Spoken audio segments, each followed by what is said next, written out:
Hello, everybody. Good morning, good afternoon, good evening. Welcome to the stream. How are we all doing? I hope everyone is doing well today. I hope everybody's having a wonderful day, has had a wonderful day, or is going to have a wonderful day. Just to cover all of the bases. Hydration break already? Go all right then. Today is the children's favourite. It's orange.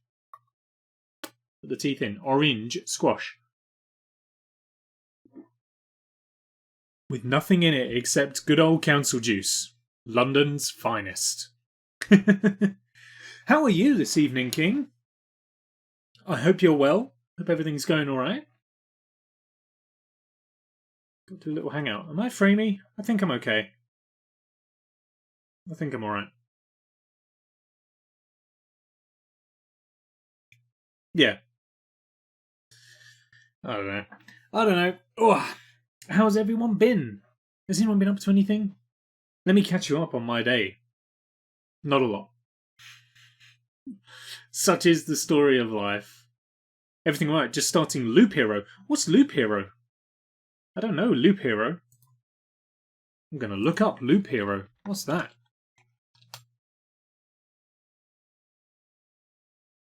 The Lich has thrown the world into a timeless loop and plunged its inhabitants into never-ending chaos.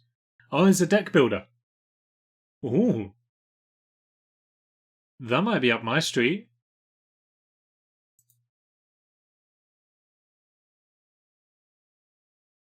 Wield an expanding deck of mystical cards to place enemies, buildings, and terrain along each expedition loop. Oh. That does feel like a little bit of me. I might have to purchase that. The roguelike as well? It looks like it.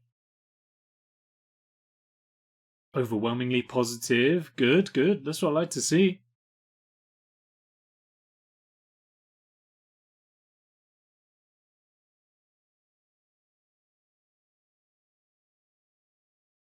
Very little to dislike, says the reviews. 11 out of 10. This guy's got 51 hours. How long ago was this released? 51 hours over 5 days? Wow, it's got to be good. I may look into that. Loop Hero sounds very good indeed. But yeah, I've just been I've been out today. I went for a little walk. Got some more electricity. Topped up the meter. That's kind of it. Oh, we had the shower hose replaced today. That's pretty much it. Life's very boring at the moment. So let's try and make things a little bit more interesting. We are jumping in right away to the server. Got to wait for it all to load in just a little bit. This might take a while. Shouldn't take too long, but it might do. Because this always seems to happen for the server. It seems to take a couple of minutes to load all of the chunks in. It's kind of left in this small little space until here it all comes. It's all there. It's all appeared. I do just need to redo my camera, though. I think I need to buy an upgrade for my webcam, you know? It's not quite... It's not that good. It does the job just fine, but, like, it needs a little bit of work. It needs a little bit of during stream maintenance, which I don't really want to be getting down with, you know? Anyways, let's catch you all up on what's been going down. So, in case no one's been watching the Let's Play episode, which you can find a link to right here, coming up in chat, just there. Is my music loud? Music feels loud. Bringing that down a bit. So, I'm doing a Let's Play here on the One More Block server as well, which has got all of the big bulk of content in it. We use our live streams for grindy work and odds and ends and all that sort of thing. In the previous episode, I showed off our set that we built here, which I'll do again in a moment for anybody else, and also did a little bit of stuff in the Nether, which didn't really go down too well. I was trying to look for some more wither skulls, but nothing really came of it, which is unfortunate. But this was the main focus. This is our sound stage. This is sound stage 1. For anyone not caught up, my plan for my base on this world is to build a film studio. And that's what we've begun to work on here at the front. I've got myself a site office just here, and we have got Soundstage 1 right here, which currently has a set in it for the Rocky Horror Picture Show, which I absolutely love. This is one of my most favourite things I've ever built in this game. I think it's fair for me to say. We have a plugin on the server that allows these custom armor stands, so we're actually able to recreate characters from the movie as well. And at the moment I only have access to my head, so my entire base is populated by me. Several incarnations of me. But isn't this great? Look at these film cameras. I think these are brilliant. With the lenses right there, we've got a dolly right here as well for all of those tracking shots. I think this is incredible. I really, really like it. One thing I do need to do here, though, is just put something over the top here so that we can kind of show that this is a sort of shutter door. I'm not quite sure how to deal with that. I have a couple of ideas. Good evening, Sean. Good evening to you. How's things going for you this evening? I hope that all is well. Morgan's here as well. Good evening to you, Morgan, and a very, very hearty congratulations to you for... Oh gosh, was that yesterday? Yesterday you got 15 subs, correct? And the level 3 hype train, that was yesterday, wasn't it? Lucky devil. A very, very hearty congratulations to you, friend. Like I said, well deserved to you. Oh, but Xbox issues again? Xbox need to sort themselves out. Did you hear that Bethesda now has exclusivity with Xbox? At least I think it's exclusivity. That's a real... It's a real kick in the teeth for the PlayStation lot. A real kick in the teeth. However, I think PCs should be safe. Hopefully. It's all Microsoft and that, but... The only thing I will say is that hopefully now it will give Sony a chance to make other games rather than just more ports of Skyrim.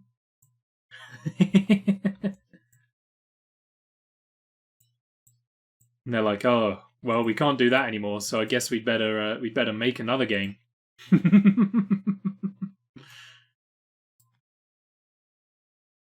Yeah, did. Big deal. Microsoft bought them out last year. Oh, okay, I'm a little behind the curve. I had a message sent to me today with I guess some of the information for the deal in it. Won't even go into how wrong that is. What do you mean? Just saying, Skyrim's been ported more times than, I don't know, what's got loads of ports? Southend? No, Portsmouth? I don't know. It was a joke about shipping. Evidently, I should just stick to my niche. Sony have made a lot of very good games. It's just a shame that they keep on reporting the same old ones rather than making new ones. I'm just saying. Look, I'm not a Sony fan. I'm not a console fan, okay? I'm not qualified to be offering these kinds of opinions, but I'm just saying, from the outside looking in, they could do with making some other games now. I think that's good enough. just to show off that it's a roller door. I think that fits quite well.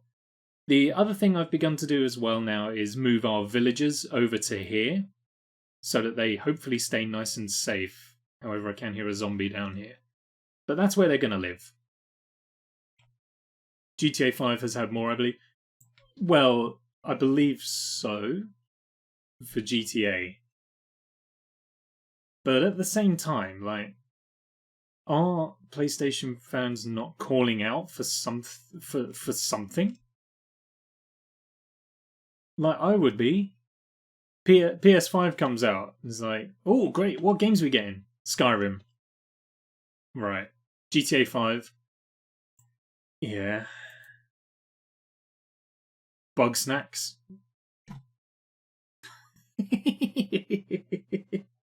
That's what I mean. GTA 5 came out on PS3. When did the PS3 come out? When did the PS3 come out? Like, what? It feels it must have been like, I don't know, 2010? I don't know. PlayStation 3 was released in 2006! 2006! The game is 15 years old! Why are they still re-releasing it? It's crazy. But I was talking to Jay about this the other day, right? It's not necessarily a bad business model, so to speak, and I guess it is a business model. It's the idea of, well, why would Rockstar make a GTA 6 when they can just keep on making online content for GTA 5? Like, realistically, how much more will a new GTA game add at this stage? Like, when GTA 5 came out, it was pretty cutting edge. And to the best of my knowledge, it hasn't really kind of lost much of its impact or charm or anything like that. So I guess it kind of makes sense. Why would they make a brand new GTA game when things haven't advanced that far? You just keep on making like mini DLCs and patches until you're ready for until everything's moved far enough ahead for a new one, I guess. All the weird stuff. It's a resub from Nay. That deal won for 8 months. Goodness me. We have another 8-monther. Incredible. We'll be honest though, Game Pass is all over PS Plus. Yeah, so Jay scrolls through his PS Plus like at least 4 times a day and is like, this is just there's nothing there. PS5 launch is a wet fart, but it's still head and shoulders above whatever Xbox have. I think Xbox has always been behind. I think that's fair to say. But as far as I'm concerned, and bear in mind, like I say, I'm not a console gamer in the slightest. You can't keep getting away with it. Like, people want new stuff. Like you say, people want a new single-player campaign. People want a new stuff. You can't keep on re-releasing the same game forever and ever and ever, and also make it online only and games as a service and all that sort of stuff. I mean, like, they can do whatever they want. It's their business, and people are still going to buy it and go head over heels for it. They can do whatever they want. But at the same time, like, surely they can't. Surely they would have more fans if they just made a new game. But having said that, yes. From what I've been able to gather, PlayStation has always been so far ahead of Microsoft, of Xbox in whatever they turn their hands to. The Xbox has always seemed to be a little bit behind the curve. So I don't know, maybe this is Xbox kind of making their move a little bit, but is it too little too late? That remains to be seen. You can only hear me. Of course you can only hear me. Yes. And you all didn't tell me? Unbelievable. That was me worrying about how loud my music was. It didn't even matter. Got Xbox to work finally, so have a good night. No worries, Morgan. Enjoy your stream. Catch you later on. But that's on Rockstar and Bethesda, not Sony. Yes, you're right. I don't know. I mean, it makes no difference to me because I'll just buy the games on PC anyway. But I understand it's a difficult time for console gamers. There you go. You should be able to hear music now. Now, though. Right. Let me explain what I'm doing here, because I've been a little bit distracted but not really explained much of what we're doing. I cannot build custom trees in this game to save my life. I just can't. It's not something I'm particularly skilled at right now. However, using the nether mushrooms right here, you can grow them with bone meal, and they grow into these really weird looking trees. And I figure, why should I spend all my time stressing over building custom trees when I can't build them? When the game creates these perfectly weird looking trees naturally. I could just bone meal these trees, replace everything with wood and leaves, and let the game do the hard work for me. Because the problem with these trees is they're just very blocky and they don't look all that. Whereas these ones right here have a little bit more shape and intrigue to them, which could certainly help out. I mean, it helps me out. It means I haven't got to waste time building custom trees. All we need to do is get these up and then just kind of fill in some of the gaps. You're back? Oh, did it not work then? Minecraft needs an update. That's always the way. Always the way. Nay, how are you doing? How's things? How is it being back at work and in the classroom? Is it a relief to be back on it? Is it a pain?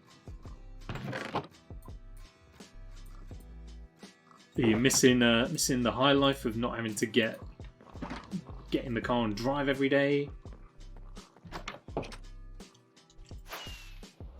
Or wait, you know what I mean.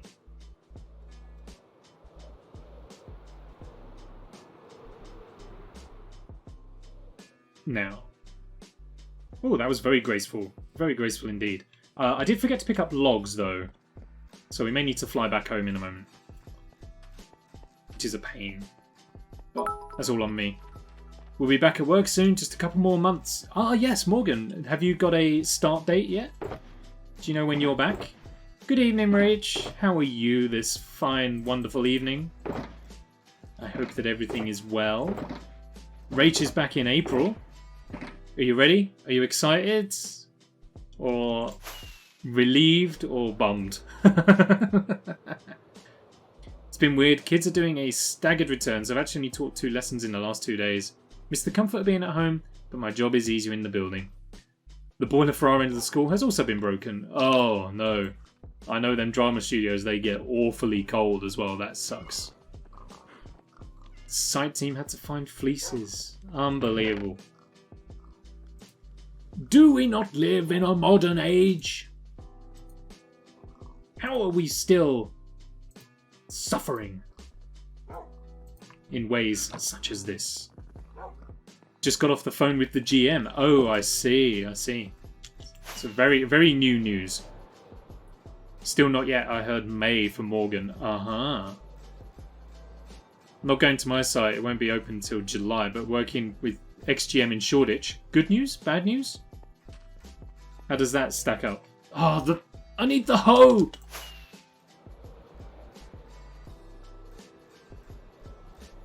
Good news? Good news! You'll be returning to work in May. No, April. Good news, everyone. You'll be returning to work in April alongside your old general manager. Now that is good news, though. I'm assuming it's like your site just doesn't have the outdoor space. Like it's not worth the open. Off to stream now, Morgan. Alrighty, enjoy. As for me, I believe my return to work day will be mid-May, and that's assuming that everything's going well. Be returning to work mid-May with the restrictions we had beforehand, where it's like 2 households and all that sort of stuff. Regardless of whether or not that's the rule that's still in place, I think that's the one that we're going to go with at work, just to keep things safer. So the theory is back to work mid-May, and then my boss anticipates back to normal by mid-June, which is far too optimistic to be reasonable. So it's not going to be a case of that. However, the return to work in May is good news. Absolutely. How do I feel about it? I'm ready to go back. I can't even begin to tell you. It's great not having to do anything, you know, being my own a force unto myself, being able to get up when I want and do what I want when I want. It's wonderful. However, like I am 100% ready to just be back and working. Like I could carry on doing this. It doesn't necessarily matter to me, but I want to have a purpose again. You know, again, I miss work. I enjoyed going to work, so it'd be great to actually go back and do that. And like I say, I am definitely ready to. But I think it's going to still be quite a ways before we're anywhere near to what people are hoping for when we reopen. I am very glad to not be reopening as soon as everything is allowed to open. Opening straight away in April when everything's allowed to reopen is going to be a real pain. And I don't want to be dealing with people that haven't been out to the pub for over a year. I want to save that for all the other bars. I want to deal with people once they've gotten the euphoria out of their system,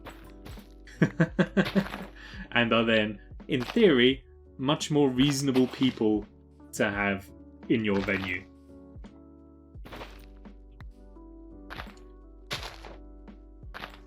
But it's a long time coming. I'm glad. I'm glad to be returning.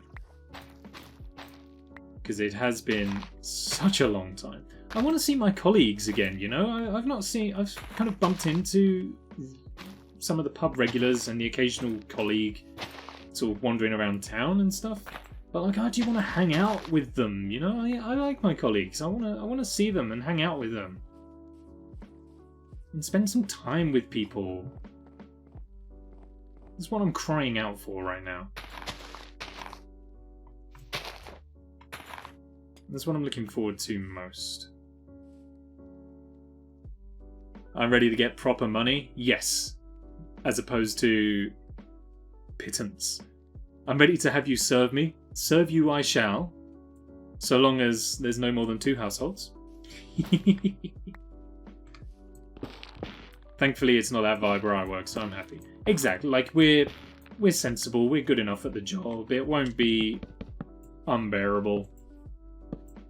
It'll just be kind of, I don't know, it'll be weird, but that's about it. Hopefully everyone can be sensible. But of course that does remain to be seen, and I'm not 100% optimistic on that front, I'll be honest. But we'll see how it goes. Brothers and sisters, it's Jay. Good evening to you, Jay. How are you, buddy?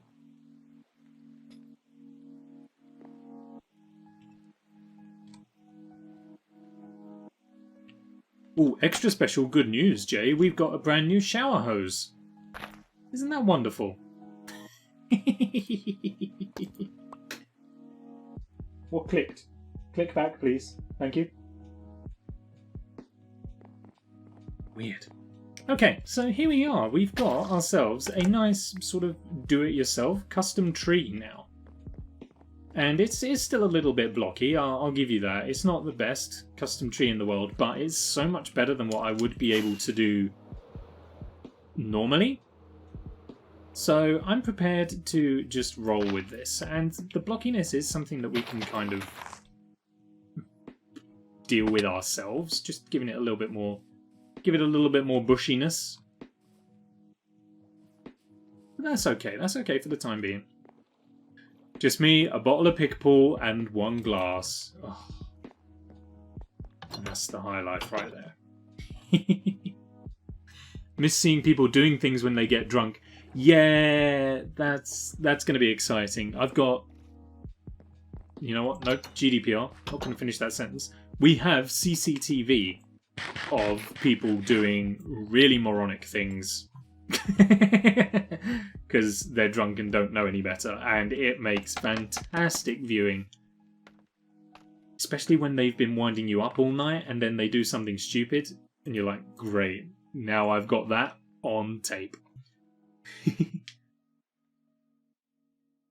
Oh, excuse me. Anyway, gotta go. Just wanted to say hello. Drop in again when I finish. Alrighty, buddy. Keep working, keep working. And I'll see you shortly. Biryani for dinner tonight, if you're hungry.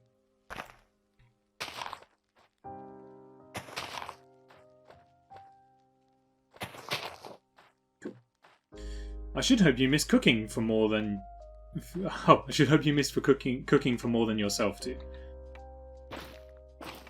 I mean, I certainly miss pouring drinks for people other than myself. If I pour drinks for other people, it makes me feel like less of an alcoholic, you know? I'm not an alcoholic. I don't have a drinking problem. But I guess that's what they all say. I'm not in denial. How do you get out of that? That's just a linguistic trap. There is no escape from that. You're in denial. I'm not in denial. Really? Really? Oop.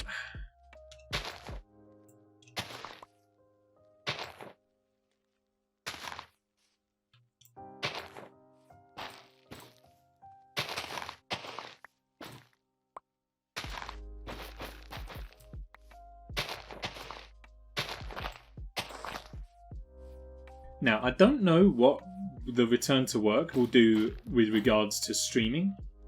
It's something I have yet to figure out, but it is also something that I kind of need to wait until work reopens to figure out how it's going to go down. It's going to be quite unfeasible to maintain the schedule I've got at the moment, I think. However, I'd love to. So we shall have to see how it goes. May need to cut back a little bit on some stuff. So that's why we're trying to make the most of it now. You know, we're doing all kinds of odds and ends just to make the most of it before it all goes away. And also because it coincides nicely with various other game launches. We can lose a bit off of the corner there. There we go. And I need a different trunk for this kind. King, I've started making new things. Tried making churros at home, and it was amazing. Sounds it. Churros, I don't know, I'm definitely more of a donut person, right? I think donuts outdo churros. For my sins, I believe that to be the case. However, churros are good.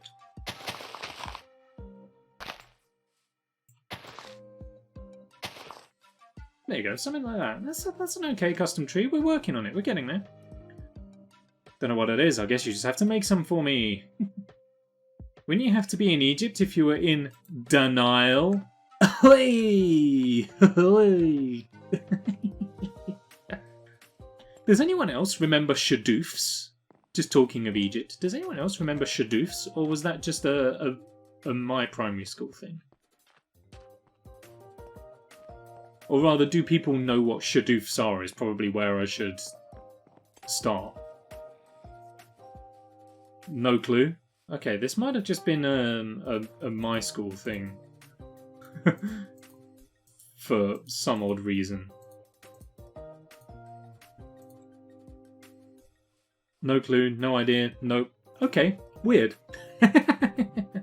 So a shadoof is or was, they've probably advanced beyond that since then, but it was a method that the ancient Egyptians used to scoop water out of the rivers so that they had fresh water. It was basically like a bucket on the end of a stick with a counterbalance weight at the end, and then they'd push, it would kind of be up like that, and then they'd sort of unhook the weight, lower it into the Nile, and then bring up a bucket of water and stuff. Really interesting machines. Anyway, I only bring them up because we had to make them for a... We had to make them for a project in school when I was younger, and I was just seeing if there was anything else. So here you are. Here's something like a shadoof with a very, very cheery man there. Like, that's all it was. It was just like a stick with a bucket, presumably made out of animal hide or something like that. And then they would lower that into the river and then hoist it back out. Weird, but evidently I was in the minority. That wasn't a very popular school thing, apparently. Good old bucket on a stick. Classic. It was going to be something like Scoobies. I remember Scoobies. Ooh, that's a nice tree. I remember Scoobies. Could I make them? Definitely not. No. Could everybody else? 100%. I have no idea how they made their sorcery happen. Frankly, I don't wish to know. It's all kinds of voodoo ancient arts. It was the same thing as that funky S, right? I never knew how to do that S until my adult life. And yet, all the kids in school seemed to be able to do that S. You know the one I mean, where you start by drawing 6 lines? Everyone knows that S, right?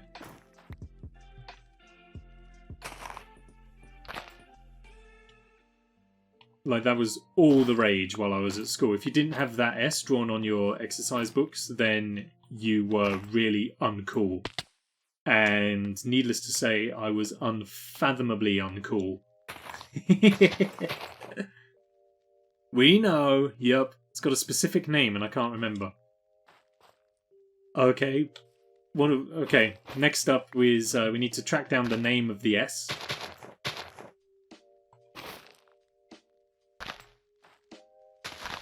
Does anyone use that as their Twitch logo? If not, I may consider a rebrand. Because it'd be a lot easier to draw than my face. I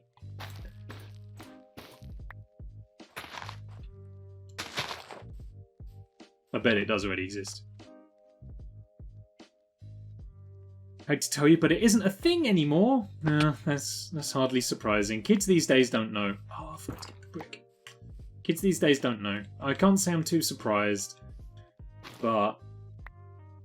Well, what do they draw on their books instead? It helps if your name starts with an S. True. Was that what your exercise books all look like then? You spell Sean with that S? I would. There's no judgment. I totally would. However, the S's in my names are all at the end. And it's kind of...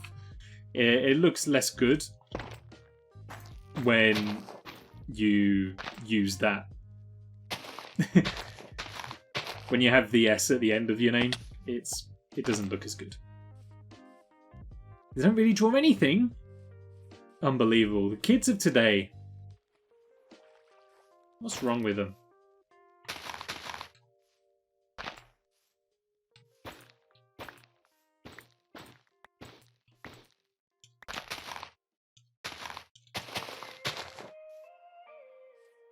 Stussy? What do you call me? How very dare you? Or is that the technical name for the funky S?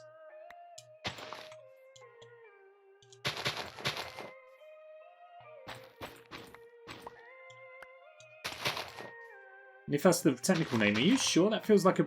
Yep, that feels like a very weird name. Why didn't... They surely could have come up with a better name than Stussy. It sounds like the name of a mumble rap artist. You know the ones I mean. Who's riding the motorbike around? Can you not? I'm busy. Honestly, this town... that doesn't need to be there. Putting in a formal complaint to the naming authorities on the naming of Stussy. It just simply is not acceptable. Do I still have the tea towels where everyone draws their own face on them? It's all about doing TikToks now. What? Nay, how can you not know what you mean? I know the tea towels with everybody's faces on it. Pretty much every primary school did that as like a leavers present. We didn't in our school, but I know that a lot of schools did that kind of thing. I know the tea towel thing. Don't you worry. I got you on that. And who was I talking to? Somebody's riding a motorcycle around really loudly, and I'm trying to do streams, and they're just selfish. Go away! They're so loud.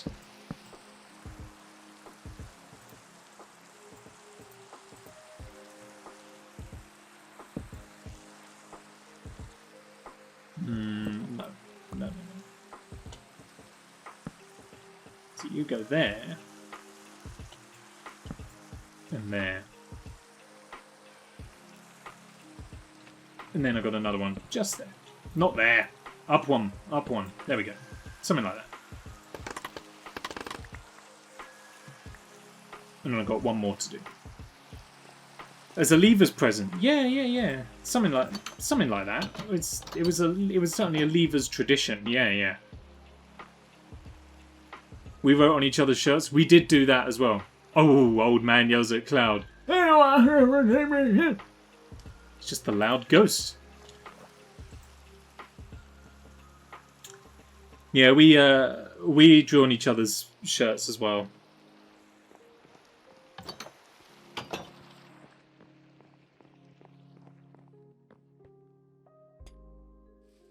Not that I don't remember anything that I wrote on anyone's. I believe I still have... Oh, that's too big. That's too big for a custom tree. I have my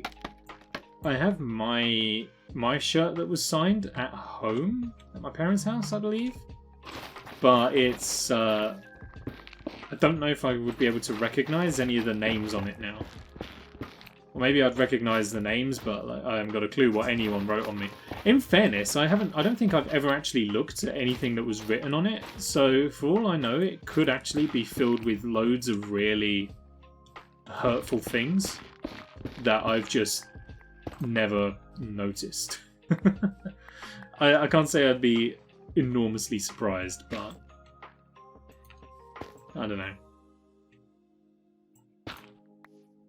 What's with all the big trees? I don't know if I can make a big tree.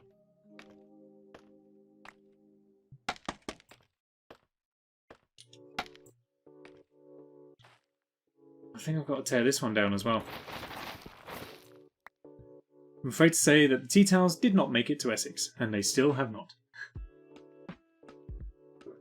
A haiku about trees. Okay.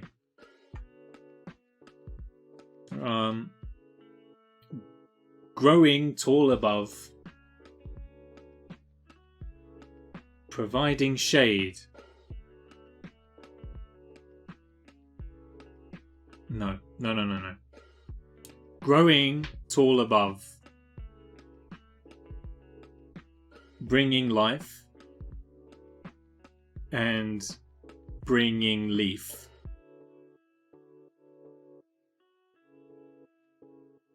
The root of all life. Use life twice. Not sure about the middle there, but it's okay for now. Growing tall above, bring in life and leaf. The root of life. It's okay. It's not whatever that really good one was that I did the other day. 6 out of 10. I think 6 is fair. I'll accept a 6 on that one. That really good one that came on whatever stream that one was. That one was good, and that one will take a long time to top. Although I guess it doesn't count if I can't remember what it is, but still.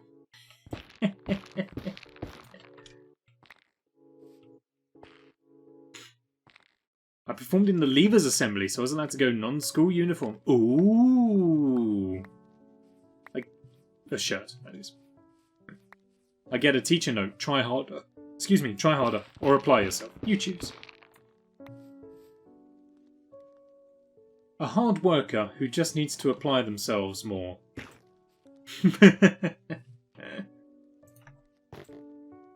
Is this one going to grow tall as well, please? Ah.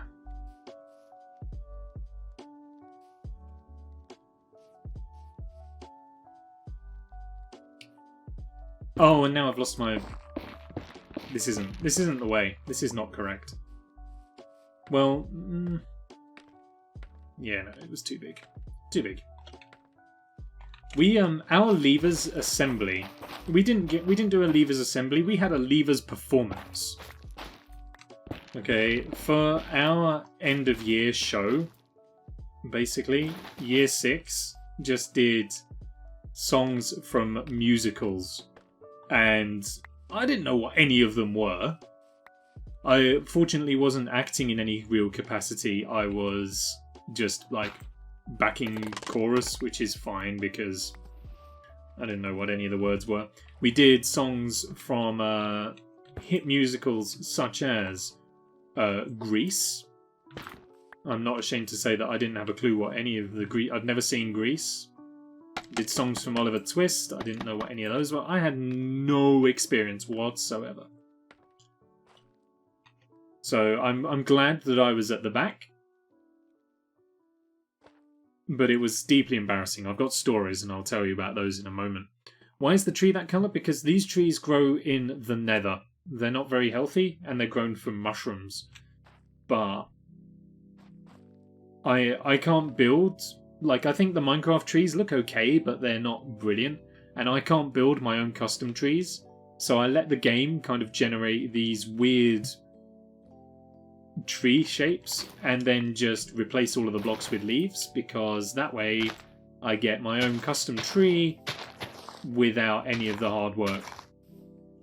And custom trees always look better than the blocky Minecraft ones.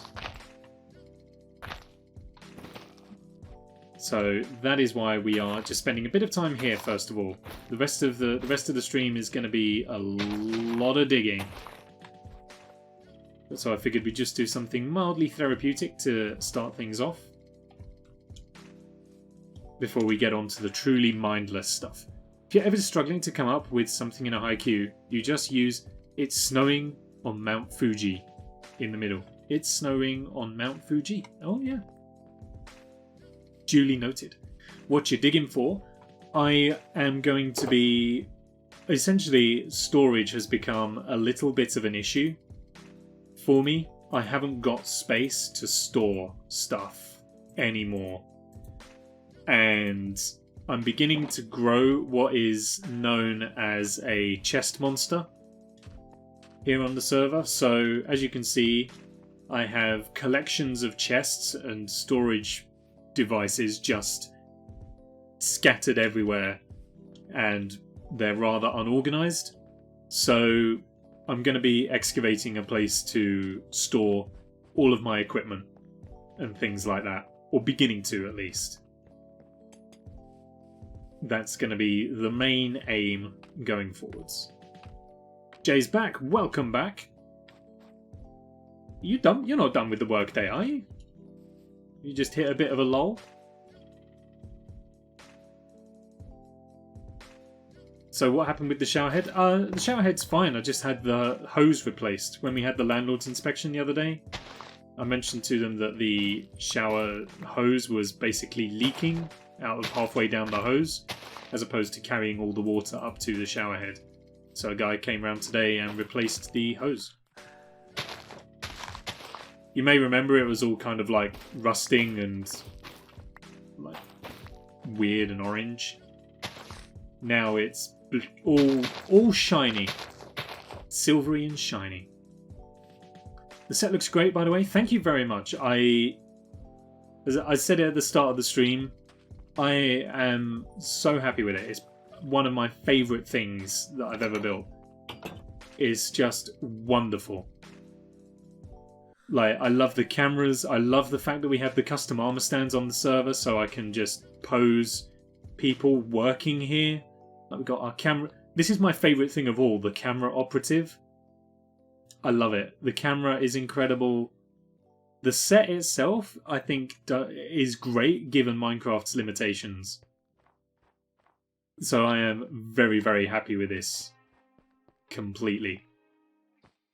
It'd be nice if I could get a couple of other player heads from the other guys on the server so that we can have some different employees dotted around. Because at the moment, I am the first director, both camera operatives, Tim Curry, the receptionist, and the CEO. Which is a lot of work for me to do, as well as actually building the sets in the first place. So it would be nice to get some more employees. But in the meantime, you know what? If you want a job doing properly, you do it yourself, right? Can't wait to see what comes next. Nor can I. What do people want to see next? What should we work on next? My thinking was maybe an outdoor set might be a good idea. Brand spanking new? Yes, it's a brand spanking new shower hose. And the CEO looking down. It's honestly, the armor stand detailing is incredible. And I can't wait to have... I'm going to put them everywhere. That's also why I want other people's heads, because it will help to create a bit of variety to it.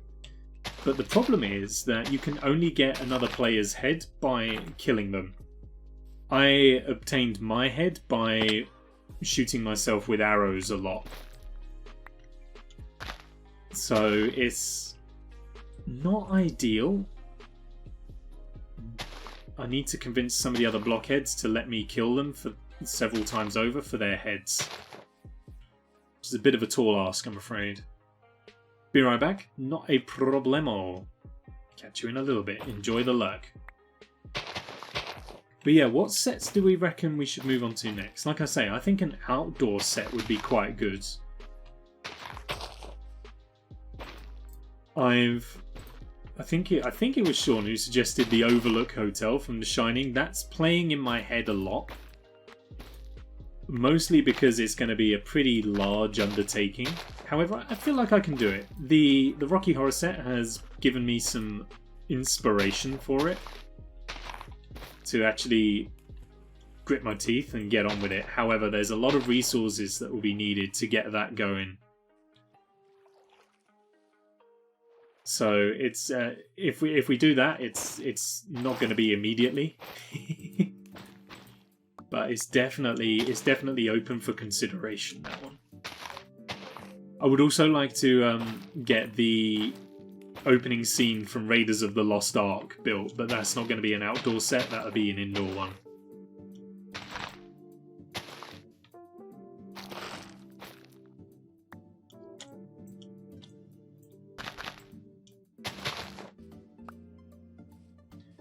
Could you take on a big project but break it up with smaller ones? Absolutely, yeah, we could do. We could do. So maybe we could begin working on that as well. So maybe we could make the Overlook the next one. Actually, because I am sort of in the mood for something big. Ladies. No. Also, towards the back of the base, well, not the back of the base, but over where our house is at the moment is a little bit kind of empty and uninspired right now.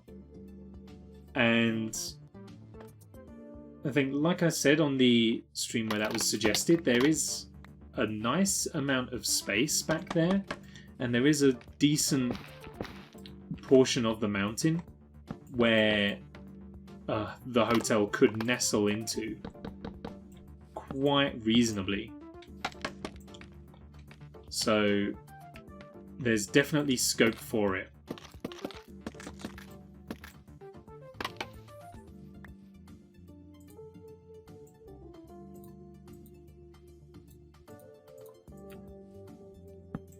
And then here's what you do as well, right? You kind of give some of them some roots.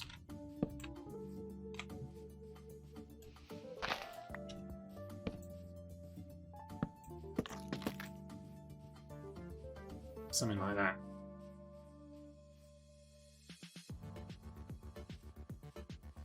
There we go. So we got a few trees dotted around now, and now there's all we need to do now is just kind of fill out the rest of the area underneath. We can use the bone meal for this, just to create some flowers and some tall grass. Just like that. There we are. So then you come out, you've got the deck right here. Nope, too phallic.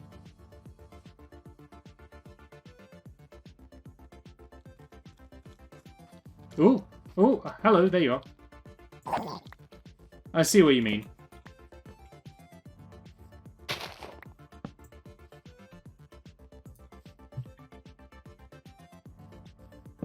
There we go. A little bit better.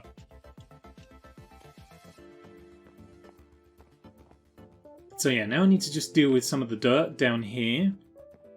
And an absolute must for a lot of my projects is a small pond as well. I like a pond. I like a little water feature.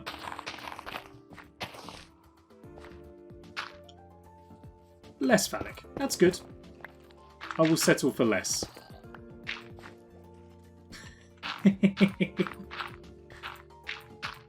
Without meaning for that to sound in any way like it does sound. Thunderpaws, hello, good evening to you. How are you doing today? How's everything going down for you? Hope everything's going well. I saw you've been on a big exercise kick, huh? How far was it you biked again? I'm woefully unfit, so any distance travelled by bike is too far. I need gravel.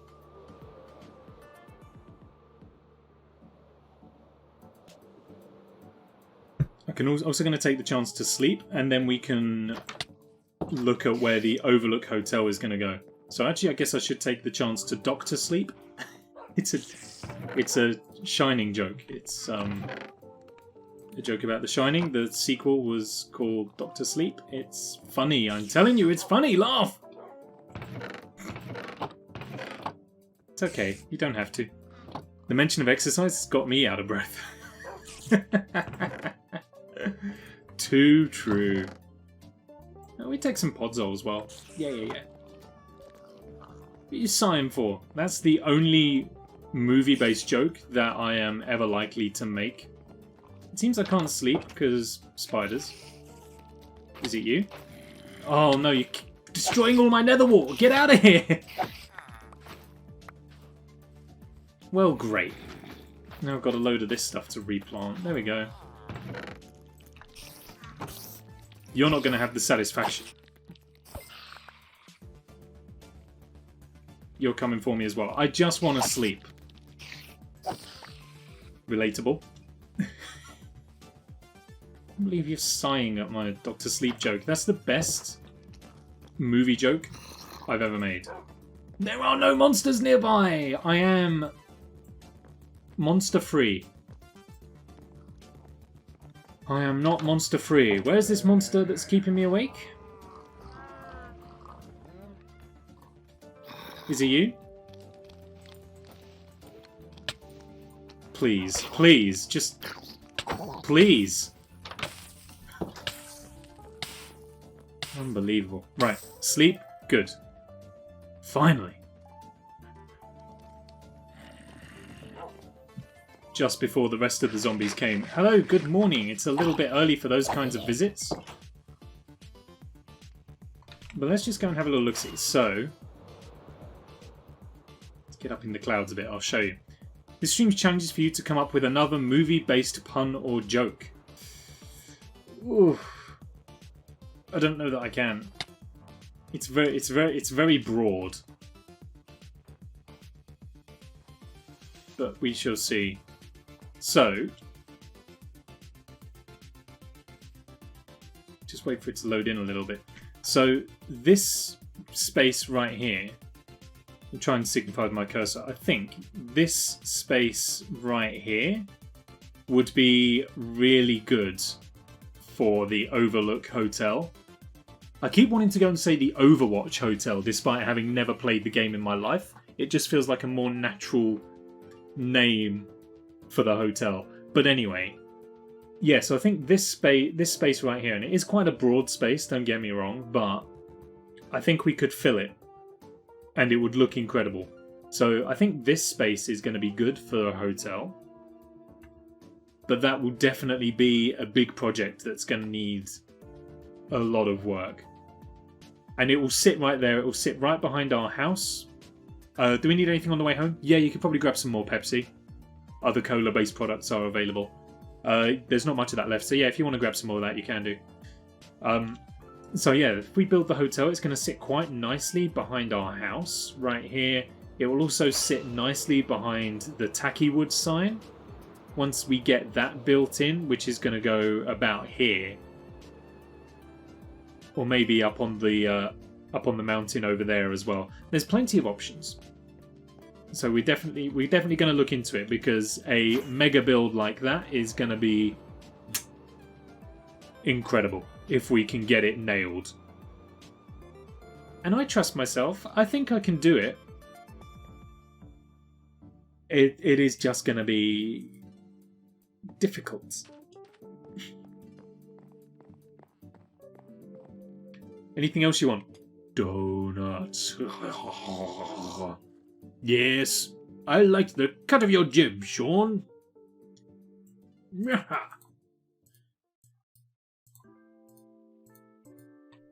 Let's get these down. Okay, so movie-based puns. I'm not reading that out, Jay. Is this regular dirt? No, it is the coarse dirt that I'm putting down. Good.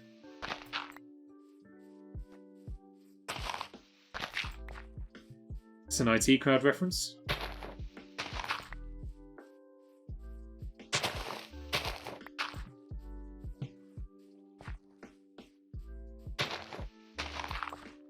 Get the pods all... Oh, we got the path blocks as well. Definitely path blocks. Definitely get some of them down. Regular dirt is the best dirt. Don't at me. Excuse me? The coarse dirt is better for building. It lets you get a little bit of additional detailing in. Definitely made a mistake by bone mealing first.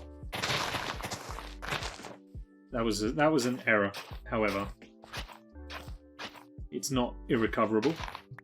Irrevocable? No, that's not the word. There we go. Unlurked, Rach has returneth. Welcome back. Wasn't even aware you played. He's a good student though, and he asks me questions about the game while I'm playing. He's demonstrated a willingness to learn.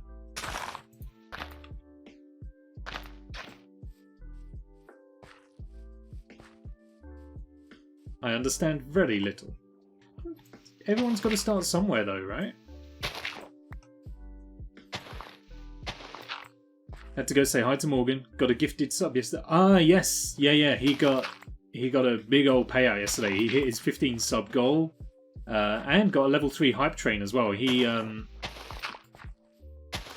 got raided and everybody bought him all the love.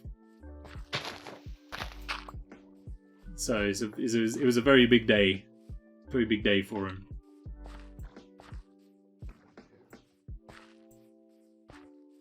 There we go. I think that's moderately acceptable for a little small garden space just out the side here. We might need to get one more tree just over here.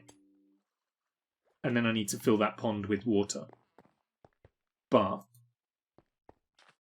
I don't have the means to do so just yet. I need to do some stuff here as well. We need some flowers right there, I think.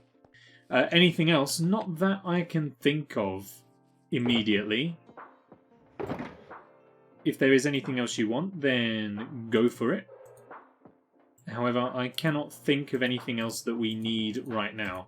You know what? I'm going to go all out. I'm going to grow some carrots in that little garden space as well. Because I can. I also need some of these flowers. Top tip. You can get infinite amounts of these tall flowers by bone mealing them. It's very, very useful to have. Sorry, 14-year-old me just came out for a sec. You know, if I didn't know you were joking, you could be timed out for less.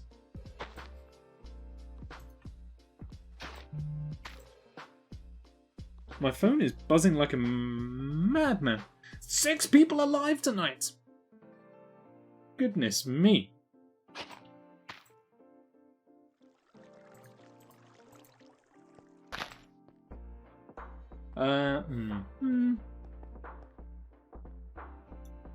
I'm gonna get rid of this just so that I can put a bit of light in there. Just something like that. There you go. It doesn't need to be too much. Some bone meal right there. A bit more right there. Put down one of these awful alliums. And we're good. There we go. Doesn't need to be too much.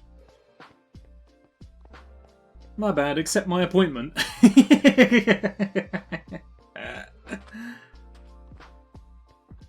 My apologies. It sounded like you said, huh, people. Alliums? Blech. Hark, is that a Sam I hear? No. It cannot be. Water. And a bucket. Yes, that's what I need. Oh, I have so many of them at home, I really shouldn't be making another bucket. But I can't be bothered to fly over there. Rockets are expensive.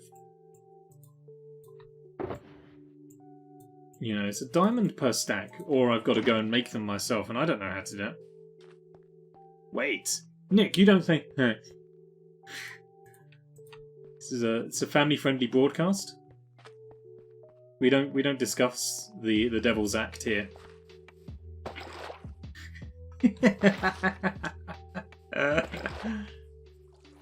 Just ignore the Super Seducer stream, please.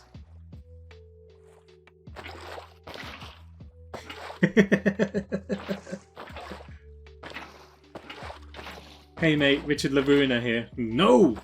Get out of here! Oh, by the way, would definitely recommend checking out the February highlights for the Super Seducer highlight. It's brilliant, if I do say so myself.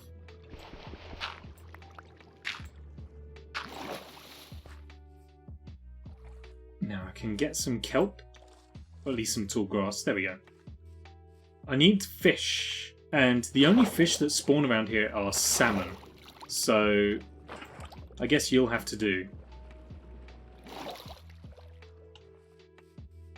Did I ever tell you I saw somebody... You don't understand anything that happened in the puddle? I put the water in there, grew some seagrass, and then popped a salmon in there. As you do. Simple as that. But yeah, I can't remember if I talked about it on stream, right? So... for my sins, we played Super Seducer 1 on Valentine's Day. And there is a sequel. There's a second game of that, which very unlikely we will ever play. But there is also a third Super Seducer game, which did not get approved by Steam until it had been properly censored.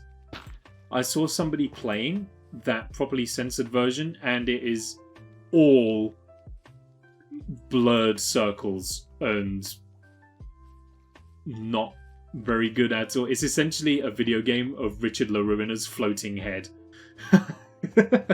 And that's not a euphemism. But you had little water, then you had lots of water.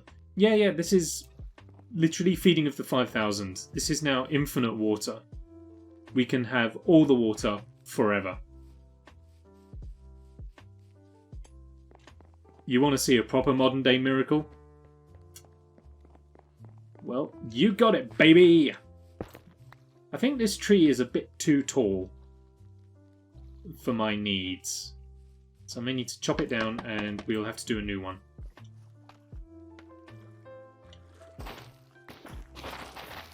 Only by a fraction though, but it is still too tall and it needs fixing.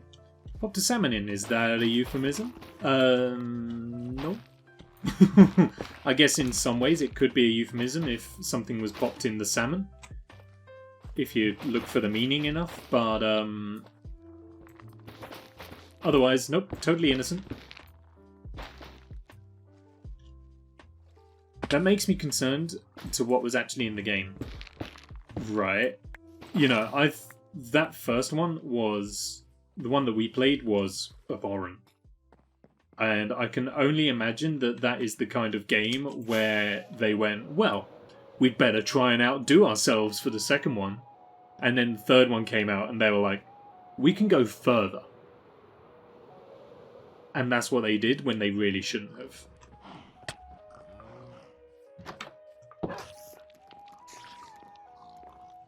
It's quite freaky. I've not played it. I haven't managed to convince myself to finish playing Super Seducer 1 yet.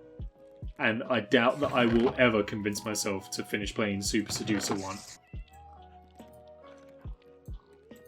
Because it's just not. It's probably the only way I can put it. It just isn't. It just doesn't deserve. Don't do it to yourself. I do not intend to. Maybe with a little bit more forewarning, we could play Super Seducer again.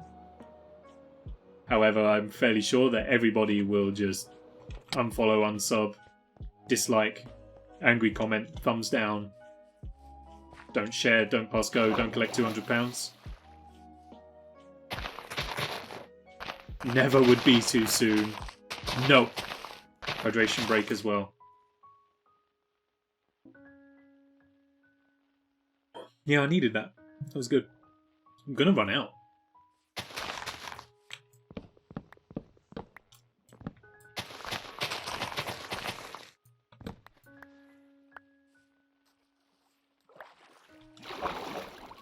I am, whilst we're talking of games and things we could play and haven't played and stuff like that. Woo! Yeah! Super Seducer! Woo! Do it! Do it! Said no one. What am I drinking? Good old orange squash. With water. Nothing else. Literally just that today. Mostly because there wasn't much Pepsi, and I didn't want to finish it in case Jay got in and was like, I need a drink. So I went with orange squash. Robinson's? Probably. I don't know. Oh, sugarcane is what I'm missing. And some bamboo as well. Don't do it! Oh! Well, I guess that takes care of the chest monster. To a degree. That didn't blow up any of my shulker boxes, I hope.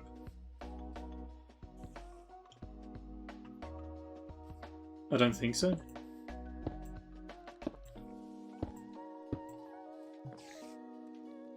At least I hope not. You drink too many fizzy drinks? Yes.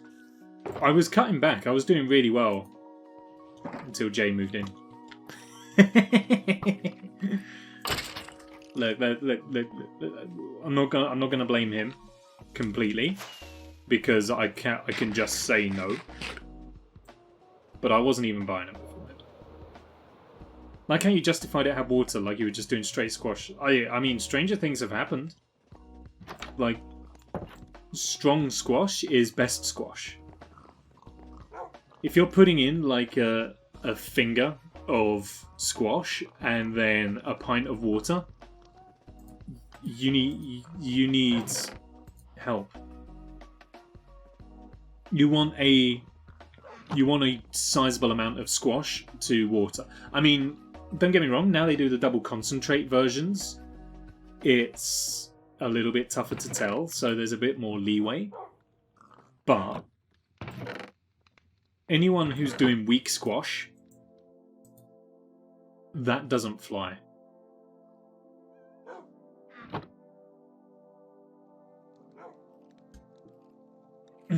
Excuse me.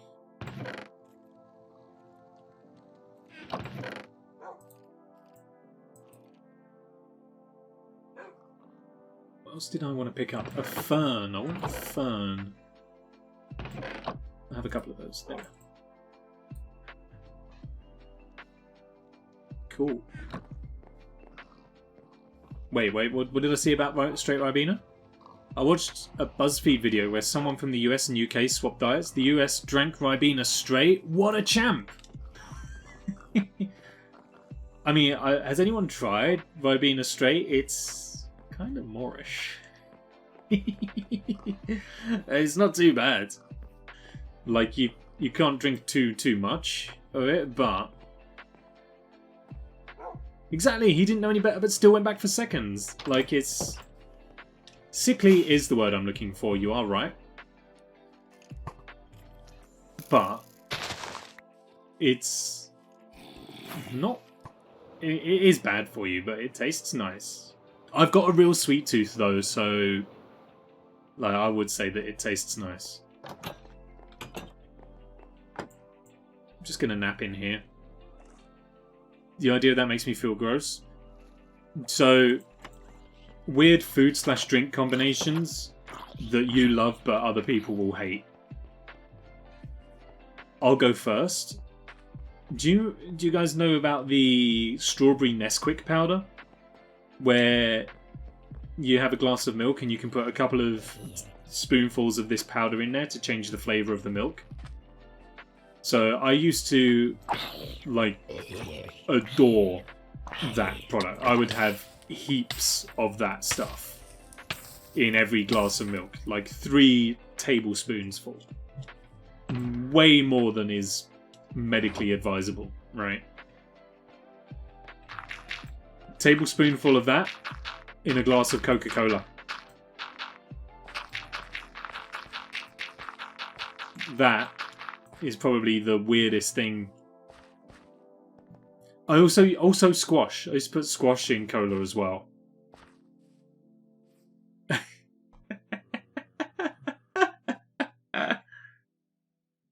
used to like the Ribena juice boxes. Yeah, those are good. Those are good. I remember I had one once at an airport, I think it was, and it put me off the juice box versions of Ribena for ages. Because I didn't realise that I drank it just after brushing my teeth. And so I just assumed that there was a weird flavour to it that I would never ever like. And then I grew up and realised that I'd just brush my teeth, and brushing your teeth makes everything taste disgusting. I've lost my stone cutter. Oh no, I have got a stone cutter. That's good. I don't know if I want to have this discussion. Gross, I'm leaving unsubbed. No. A haiku about how gross I am. Okay. Okay. Ribena.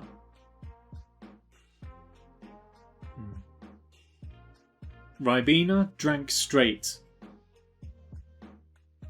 is delicious, if sickly. My dentist loved me.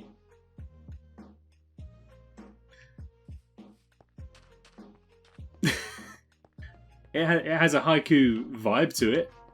No denying that. Maybe not about the subject in question, though.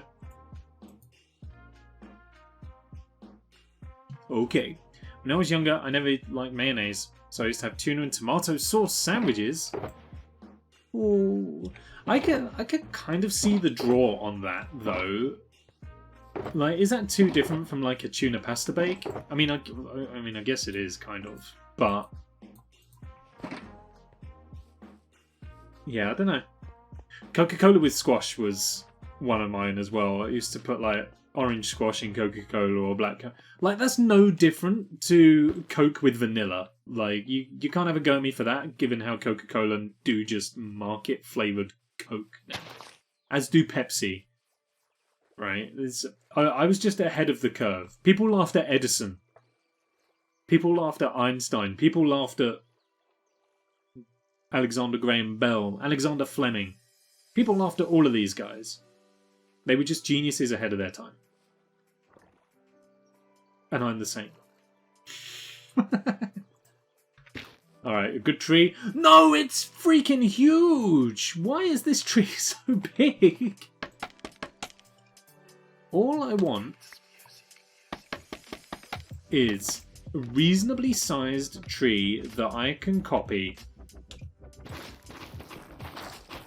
Because this segment is overrunning. We was only supposed to be on here for an hour, doing a bit of back decoration, and yet here we are. However, with the help of the beacon, we can make a lot of progress really quickly on digging our storage system, so I'm not too concerned, but even still. The banter's flowing, and that's the important thing. As long as everyone's having a good time discussing food and drink they hate, that's all I could ask for. I can see what you're saying, but doesn't the powder thicken? Oh yeah, the powder did thicken. Like, there was normally... Like, if you ever put, like, too much sugar in your tea or something like that, and then you've just got the powder at the bottom, there was issues with that. Absolutely. But it was nice to my young palate, or lack thereof, as the case may be.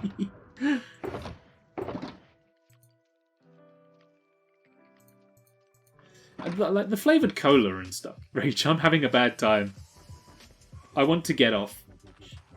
Like, do you think my flavour combinations are weird? Have you seen the abominations that people come up with at, like, the self-serve soda dispensers in fast food restaurants?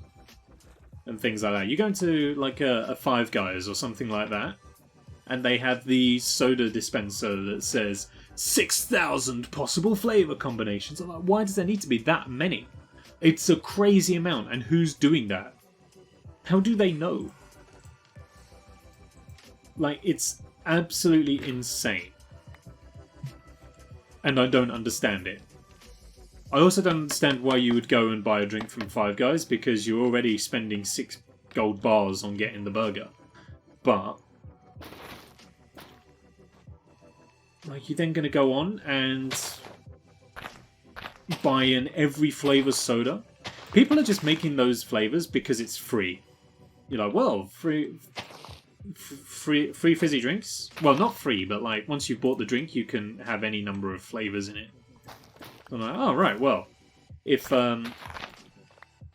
there is no obstacle to the number of flavors I can get, then why wouldn't I just go all out?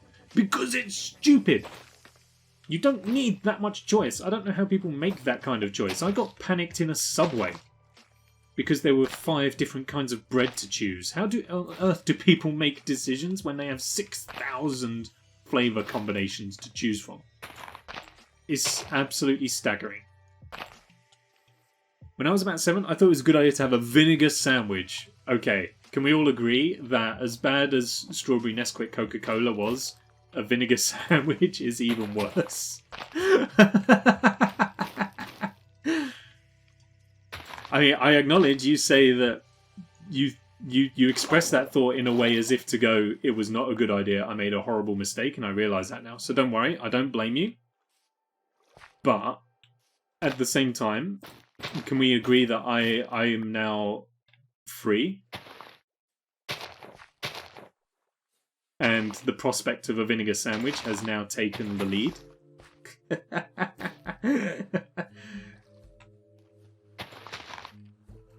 Don't even try to tell me that you read that and didn't go.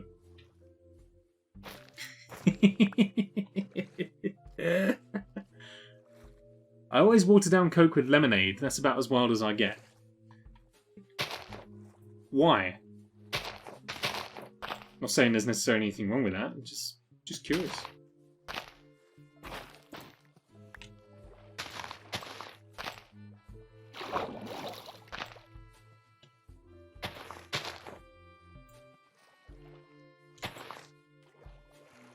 This is going to be a really weird tree. But trees don't have a uniform shape. Trees grow weird all the time, so it's acceptable. There we go. Before COVID last year, I had a Year 11 student that would buy different flavours of Coke and Pepsi and bring them to my room at break time so we could judge them. Oh, poor kid. I mean, like, in fairness, I wasn't that kid, but I used to kind of like, not hang out with teachers, but I never really got much out of spending my break times outside. I'd rather kind of like just go to... It was mostly English, because I had an English teacher who let us draw on her interactive whiteboard. So we'd kind of I'd go there on my break if I had an English lesson afterwards, because I just didn't see the point in going and having a break. Much like real life, in fairness. Now that I work, but... Well, used to work, you know. Even in primary school, right, I used to sharpen the pencils rather than go and have a lunch break. I just didn't really like being outside. I know it's weird, but... Whatevs. It was only once for the vinegar sandwich. Like, just vinegar and bread?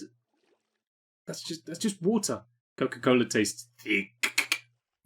Apply some vinegar to one slice of bread, or two if you like, put another slice on top, and you're good to go. Throw up. Always feel like there's a layer in my mouth. Instructions unclear. Threw up before making sandwich. Ate the wrong sandwich. Right, let's see if we can get a first time acacia roll. What I want is the acacia tree to grow out over the pond. This was normally a break before or after a drama lesson. I don't think there's... Well, it'll do. I think I may need to put some leaves just into the building right there, but...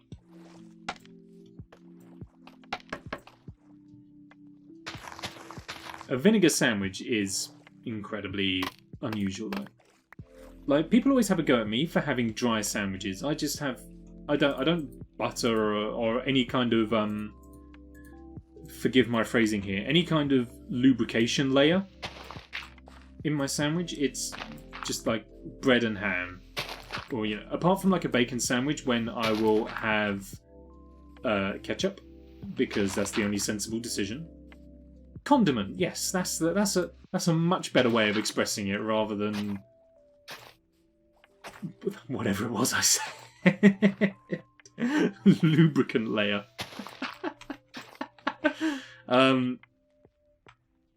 But yeah, other than that, I'm just a dry sandwich kind of guy. I just don't like butter.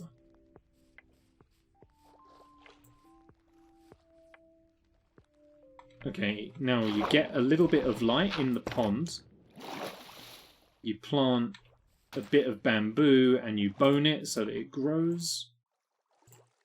Just the twice, like that. Stick some string on top.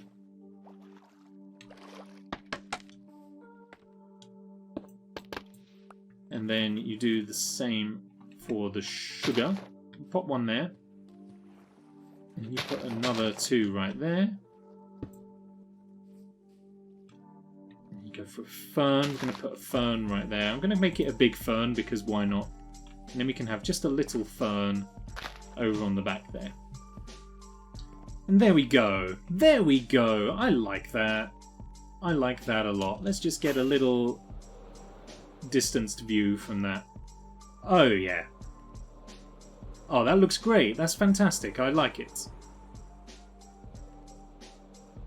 Very nice indeed. Oops. Even landed in the pond as well. Fantastic. Okay, so now we can actually carry on with the main bulk of what this stream's supposed to be about. Wrong, it should be brown sauce in a bacon sandwich? I don't know about that. You're literally a dry lunch. That sounds like a really, really unfortunate insult. You are such a dry lunch. Just had a realisation that my history teacher was pretty chill. In year 11, me and a friend of mine would draw Happy Hitler on the whiteboard and she wouldn't say a thing. Some teachers are really chill like that. You got to pick your battles. Taking me to now to realise how inappropriate it was. It is substantially inappropriate. Like, I don't think I had anything that was quite that... I don't think I had any teachers that were quite that chilled out. Oh no, wait, that's supposed to be a composter. And I need more sandstone stairs as well for the end there. Okay, fine. We had a, never fight everyone. We had teachers that very clearly just couldn't really be bothered with us once we reached a certain year group. Like, once we were kind of like in year 11. If it was a non-core subject, then the teachers didn't really struggle too much to ensure that they taught their subject. For instance, perfect example, we had religious studies one week, and we watched that classic bastion of religious movie making, Rambo. Couldn't even begin to tell you why. It had zero relevance to what we were doing, because how do you tie it in? To this day, I don't understand why we watched Rambo in RE. It's baffling. Truly baffling. But at the same time, I'm grateful for it. You know, it was... otherwise, I probably never would have watched Rambo. So there you go. We watched some of the classic films as well. Like, we watched East is East in religious studies, because that's a classic tale of racism in the Midlands of the UK in the 1970s, 80s-ish. So it's pertinent. No arguments there. We watched, and you're gonna... Jay tried to explain this one to me the other day, but I don't fully buy it. In geography, we watched Bend It Like Beckham, because the module we were studying was about how footballs are made. And for the life of me, I can't figure out what the manufacture of footballs has to do with geography. Apparently it's something to do with gross domestic products, GDP, and globalization. Just saying words, to be honest. But other than that, no idea. No idea. It's a very tangible link. The film is about football and we were learning how footballs are made. But that's kind of it. We like the lesson, so I guess she let us get away with it. If you like the teacher and the teacher likes you, then it's golden. You can get away with stuff. My geography teacher was awesome. He'd ride his bike all around school. Nice. We watched East is East in drama lesson because we were doing a thing about domestic abuse. That's reasonable. That's perfectly reasonable. I think we watched Beaches at one point in geography or something like that, which I guess is something to do with tidal motions or whatever. I see that Jay is outside, delivered in true Hulk Hogan fashion. Brother, I am outside! So I will go and let him in. We'll run a quick ad break, get yourselves a drink and a snack and all the rest of it. And we will be right back. I'll see you in a second. That's not the screen that I meant.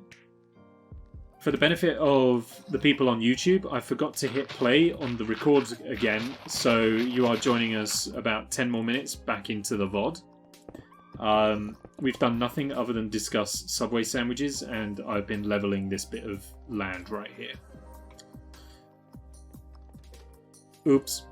There's the link on YouTube if you want to go and watch the VODs at a later date, if you decide that you've been having a great time with the stream, but you really didn't enjoy the previous 10 minutes, you can go and rewatch the stream without the last 10 minutes included. Everybody's happy. Like, I've not got much space left on my PC at the moment, so I've started trying to get into the habit of pausing the recording when nothing's going on. So like over the course of the ad break and stuff like that. So I can save a little bit of disk space. What I haven't gotten into the habit of is then resuming the recording afterwards. And that's the problem. Quick everyone, recap your Subway orders for YouTube! These streams are where we handle all the big topics. We could, in theory, we could absolutely, like, put the world to rights here on stream. It's just, I think for the most part, we choose not to. You know, if we really wanted to, we could discuss whatever that interview thing was. I mean, we probably shouldn't discuss it because I don't know a single thing about it. Other than an interview was given by former royals and stuff was said, words were exchanged, and Oprah looked quite shocked. Other than that, couldn't tell you a darn thing about it. Get good? Nah. Yeah, we don't discuss that. The royal family is racist, allegedly. You may not have to say it, but I do. I could just get completely toasted. Like, they are allegedly. We're just busy talking about overpriced sandwiches. The good old topics. This is where all the zombie grumblings come in from. There's a lot of stuff going on down here that I do not really... Whoa! Someone's smart. I don't want to be dealing with anything down here, to be honest, so we're just going to come back up. I'll block that off at some point.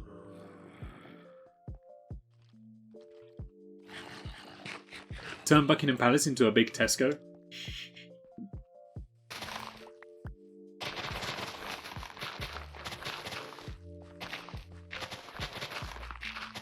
I've started taking to making my own Subway sandwiches at home.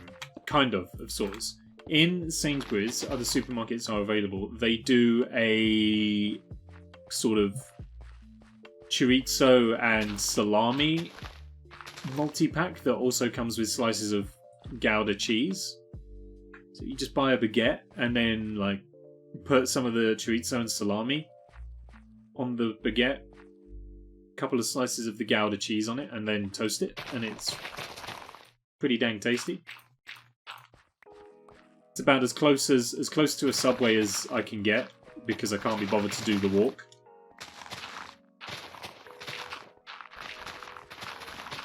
It's like a 15-minute walk there, and then another 15 minutes back with my sandwich. And of course you get it toasted, and you can't just eat it on the way because it's messy, and invariably you get a foot long. So you just got to walk back home another 15 minutes with a Subway sandwich that's just getting colder and colder. It's just not worth it.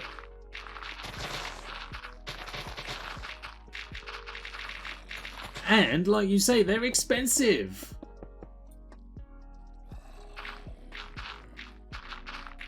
Yeah, we need to probably move away from discussing any more about that interview now.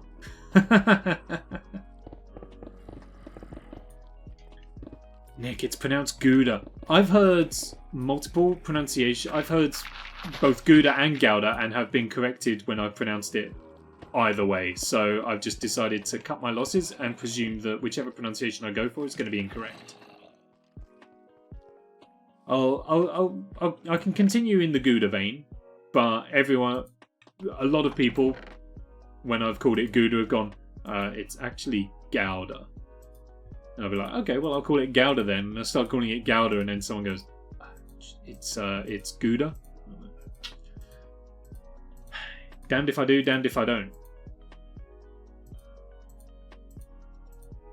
So I'm just going to accept that I will always be wrong. And then I think that life will just be much happier.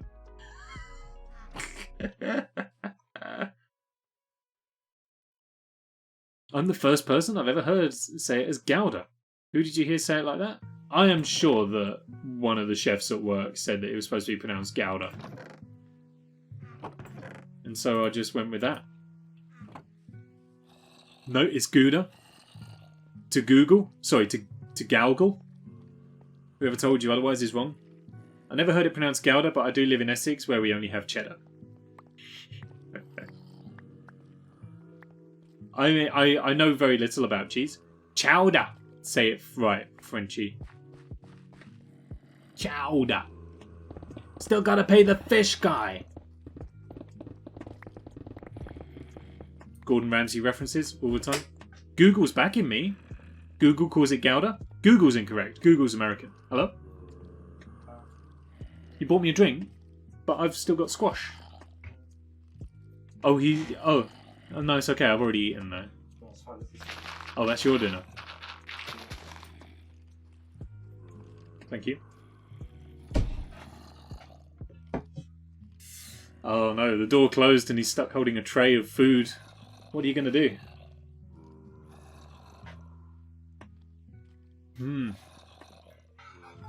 Go on handing it.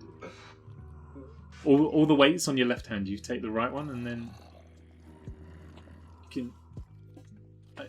I wish I could turn the camera around to show this, but the last time I picked up the camera to move it, I unplugged it and broke it. Just be careful because my electric drum kit's right there. Oh, I had it.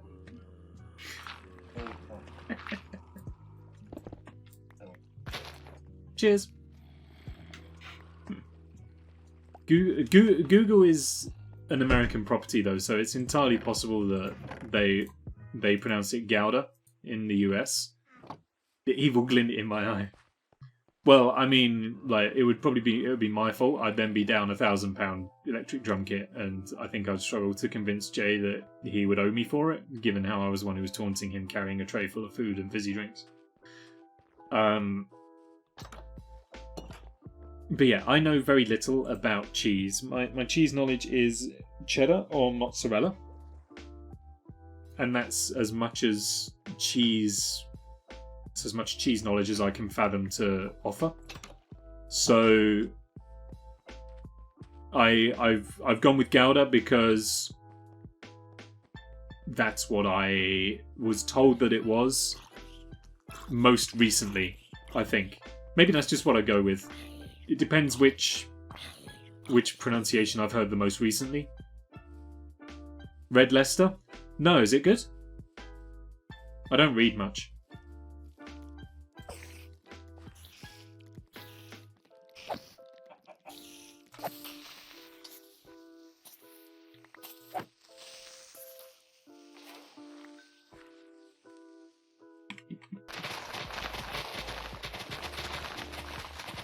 Bad.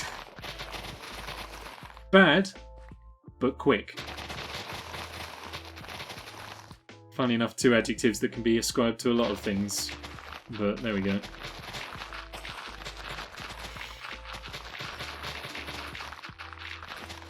Do you want me to hit him? No, don't put yourself out. You've only just made it downstairs with your food.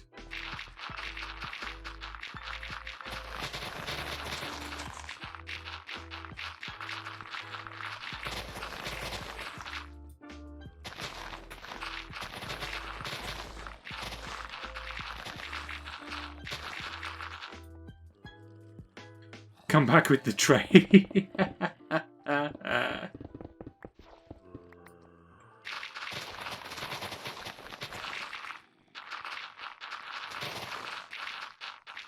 Alright, I think this is going to be enough space. Even if it isn't enough space, I need to get underneath the surface here because I can just hear zombies and all sorts of badness that I want out of my life.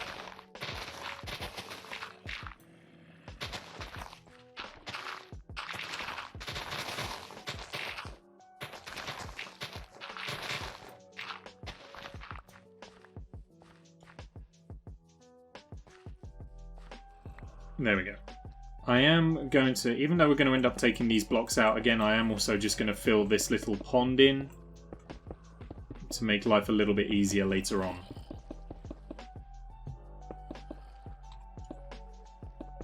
Why can't you just leave them there? Leave what? Leave what? Oh, what? Leave the zombies? Because they're making a noise and it's irritating, for one. And also because we are going to be digging down through this area, so we are going to come across them eventually.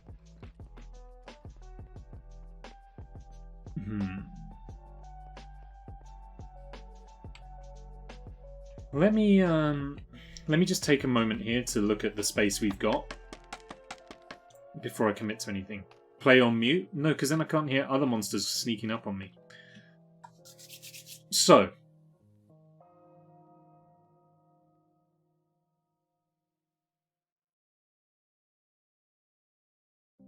I need to get a little look at this. Because what I'm thinking is maybe we put a wall that goes along there and then we bring the building out this way. Which means I then need enough space to kind of curve the road around.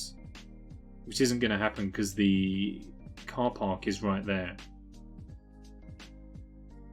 We could have, similar to this little intersection I've got here, we could bring the road around the end here again. Actually, that might work quite nicely. So the road will come to the end here, meet, and then it can go off that way. And then I can also have a road that goes off that way. And then we put the warehouse in pretty much the exact space we've just cleared. That's pretty good. Beyond a joke! Alrighty. I can do a joke. Here we go. Are you ready, kids?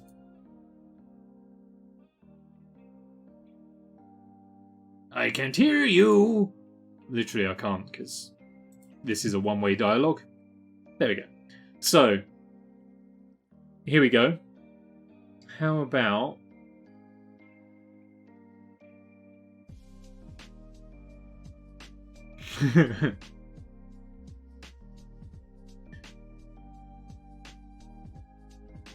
Oh, some of these are great.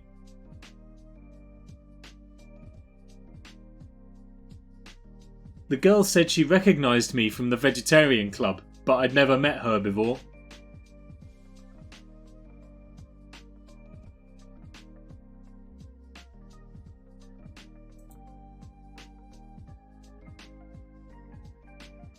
You're giving me the size. That one was good. That one was good.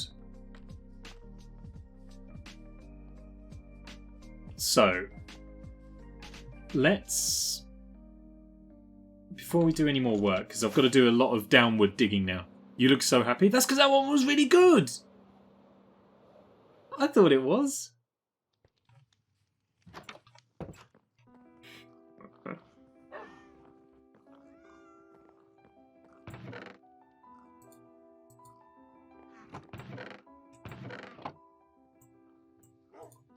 Maybe not really good, but like it was good-ish. Wasn't it? I thought it was.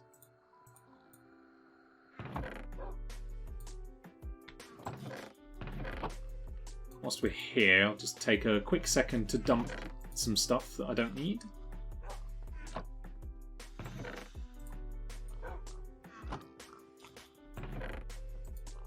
Perfect. So,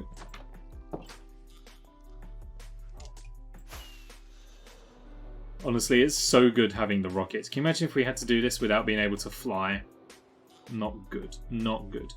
So, let me just count what I've got here. So, including the tip, we've got 1, 2, 3, 4, 5, 6, 7, 8, 9, 10, 11, 12, 13, 14, 15, 16, 17, 18, 19, 20, 1, 2, 3, 4, 25. Composter sits there, and then we get these on the end here.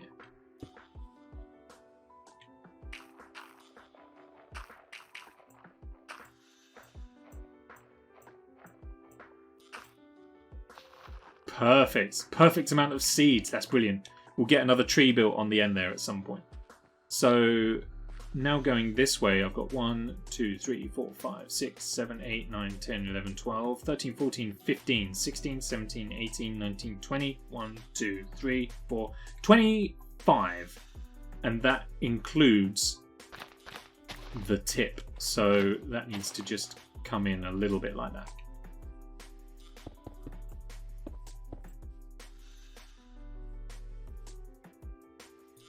$69.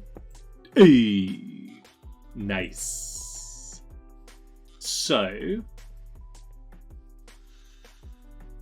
the road is gonna stretch around here, basically. So if I can set out the way the road will go.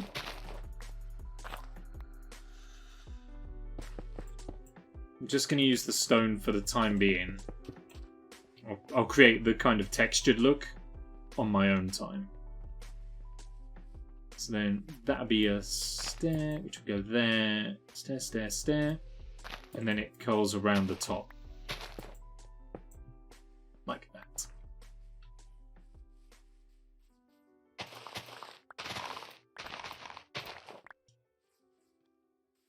And then you will also be a bit of stone, and then you will be the stone that goes there. So that's now going to curve around the top.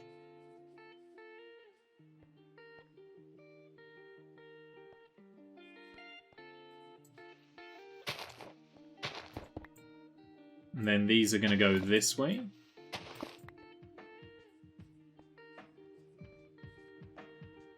But then what I need... How wide is my road in total, including the sides? That's 1, 2, 3, 4, 5, 10, 11, 12, 13, 14, 15. So 15 across, including this. Which means that then I need to have 1, 2, 3, 4, 5, 6, 7, 8, 9, 10, 11, 12, 13, 14, 15. So this is as wide as the road will be. It will go all the way across here as we head off that way to do something. And then that also means that I think I may need to clear just a little bit more space, because I want two-lane, well, not two-lane, but two-way traffic, similar to how we have it at the front. So you got one road for coming in and one for coming out, I guess. Something like that. I don't know. The roadway doesn't have to make sense. It just has to... It just has to, you know, look like it does. So then that goes along there.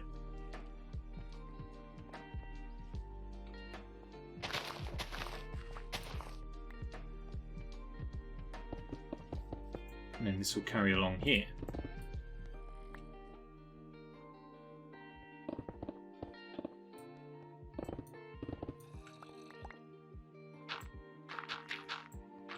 Because essentially what I don't want to do is build this building and then find it doesn't actually fit into the layout as well as I would like.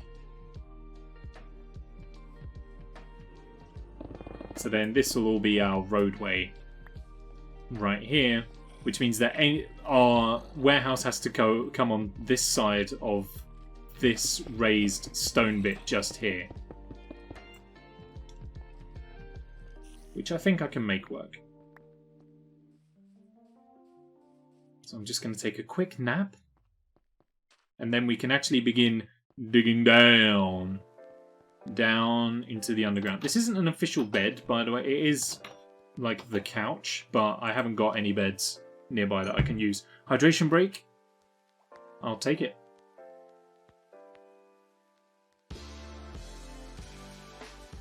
Oh. Another hydration break. I see what you're doing. I think I just heard you chuckle as well.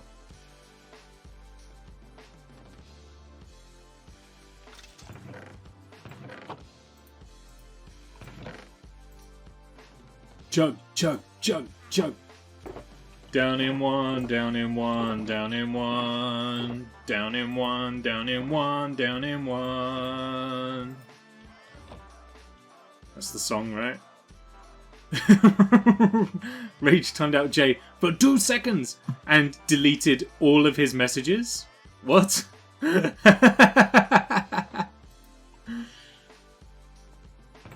Can you feel the power of the moderator?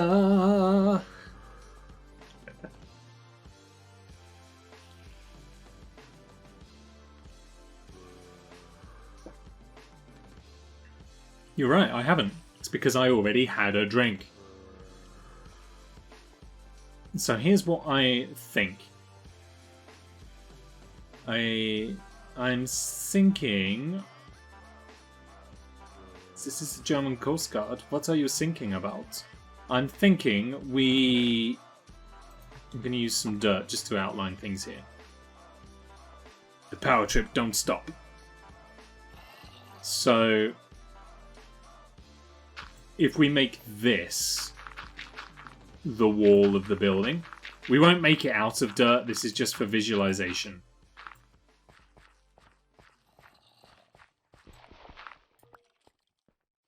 And then we can bring this along here.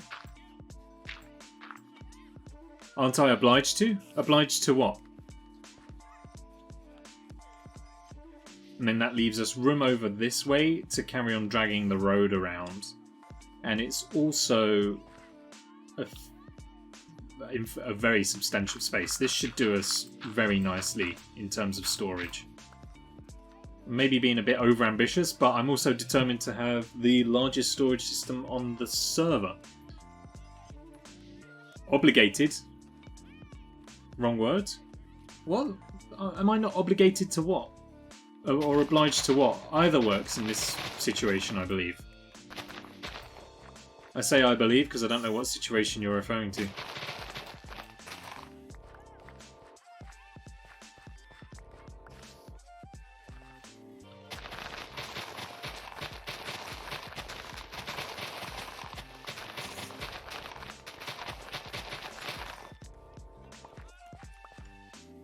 Follow the knick-knack redemption? I did. I've redeemed both of the hydration breaks.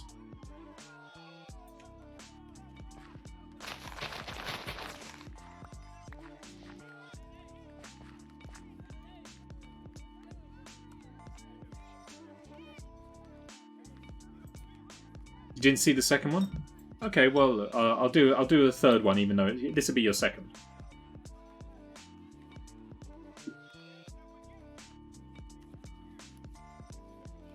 There you go. How many of those have you had? You've only been in for 2 minutes.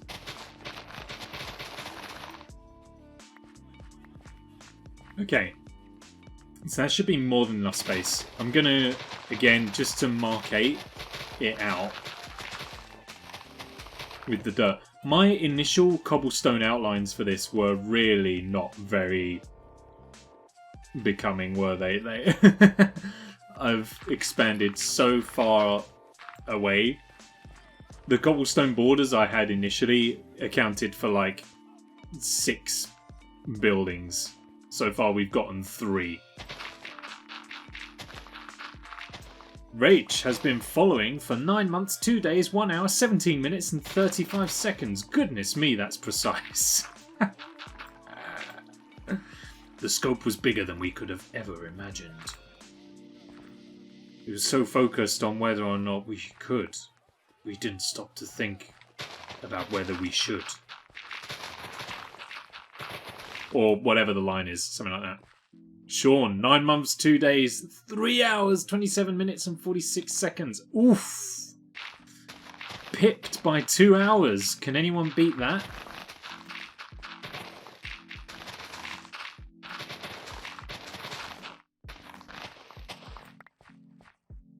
Oh, oops. Jay, 9 months, 21 minutes and 10 seconds. Not quite, friend. Can I do it?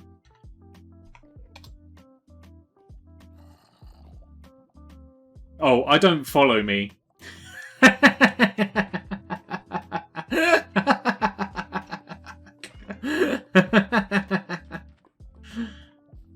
Well, alrighty then. Fine. I guess I'll just go and stand over here. Oof, indeed. That's a Roblox oof right there, isn't it? Oof.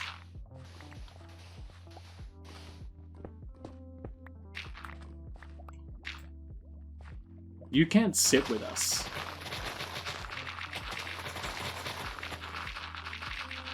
Jay coming in with the Mean Girls reference. May has been following for 7 years, 2 months, 1 week, 6 hours and 31 minutes. Good grief. I need an uptime one.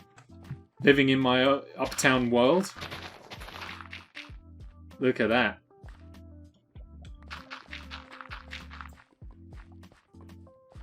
And do you know what? It's actually like pretty accurate, I reckon. My Twitch channel has existed for years. I've just never ever used it. It was only last year that I started actually using it to stream on. I had a Twitch channel for years. I guess I must have plugged it once and they got on the follow. That's incredible. Anyone else want to... I mean, I think the only other potential contenders for that might be Sam and Morgan.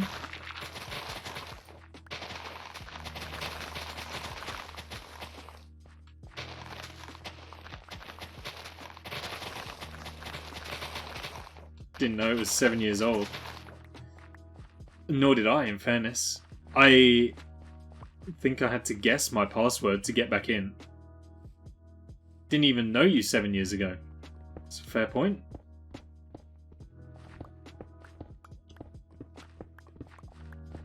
It's a fair point. I presume I must have made my Twitch channel as well, not at a similar time to my YouTube channel, but when I started doing proper, like, became more video game focused. But I would never have had... I never had the setup or infrastructure to be able to actually stream back then. I think to myself sometimes, like, what if I had started streaming when I made the channel? Like, where would I be now? I doubt I'd be, like, ninja famous, but... You know, how many followers would I have? How many subs would I have? Would I have been able to make a career? Don't know. You just don't know. Twitch has changed a lot. It really has. It really has. It's changed in like the half year that I've been actually active on it. So I can't imagine sort of how much it's changed over 7 years. It was just a baby platform 7 years ago, you know. It was still in relative infancy, I guess, at that point.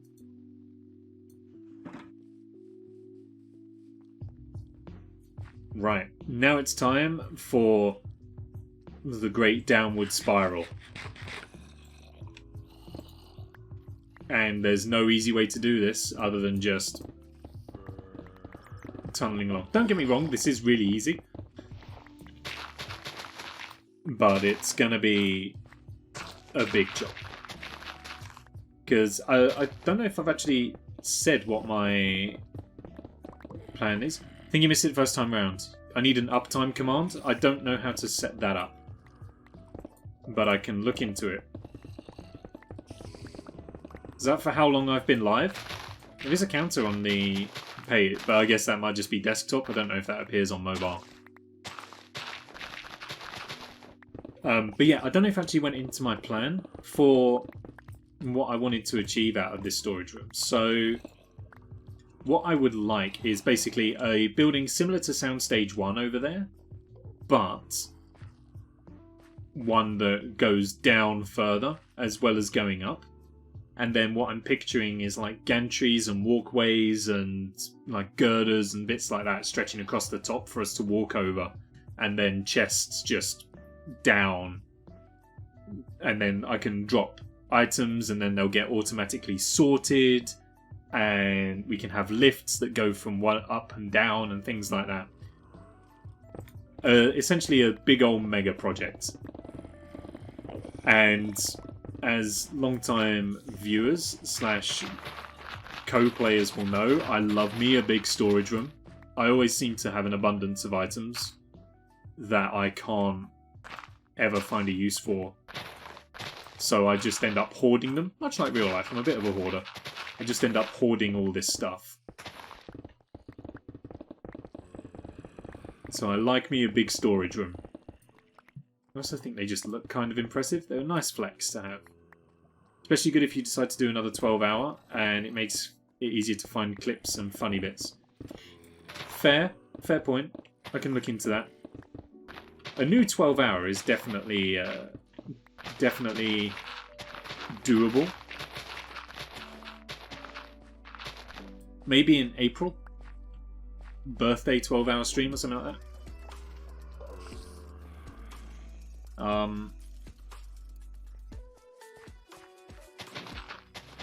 Maybe go from there.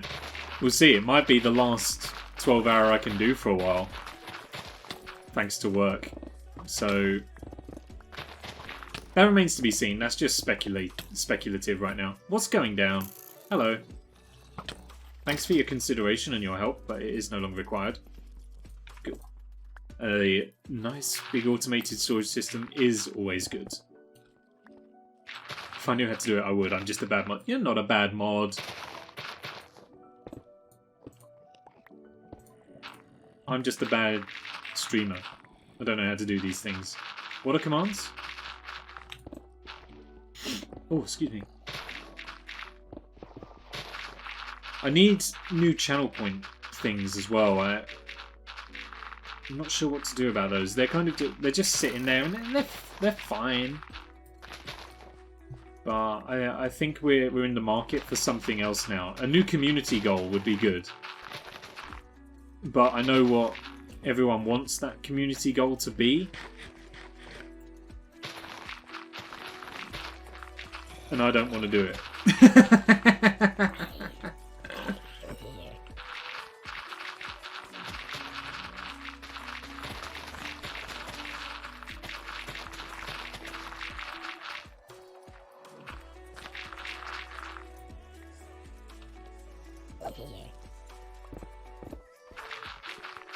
Horror, horror, horror. Exactly.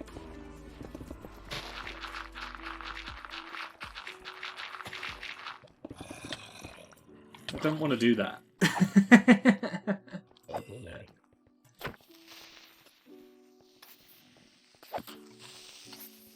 But I don't know, we'll see. Maybe we can find a different sort of horror game. Something that's kind of more of like a thriller. Or like a, you know, something that's chilling rather than like, boo! Jump scare kind of situation, you know? Oh, I think we found where all the nasties are. Hello, hello. Oh my good grief, there's a lot of them.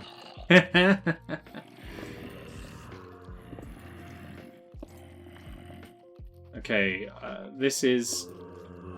Let's do this. Here they all come. Oh no, not the Enderman as well. You weren't supposed to get out.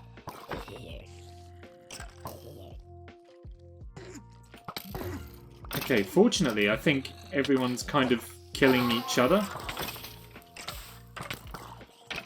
Oh no. Oh, I'm too young to die. Let me out. Spooky's Jump Scare Mansion, which is adorably scary. Yeah, actually. You know what? I've seen a couple of bits and pieces from Spooky's Mansion. And it does look like a very adorable little game. Doesn't it get, like, really freaky toward the end, though? Or not, like, toward the end, but the further you go into the game, doesn't it get, like... Oh, man, one of the creepers blew up. Destroyed my staircase. However, I appreciate the help. Oh, good. Oh, good. I'm glad for your arrivals. Get out of here. 7 years is a very long time. And I'm assuming it was lunch for tomorrow.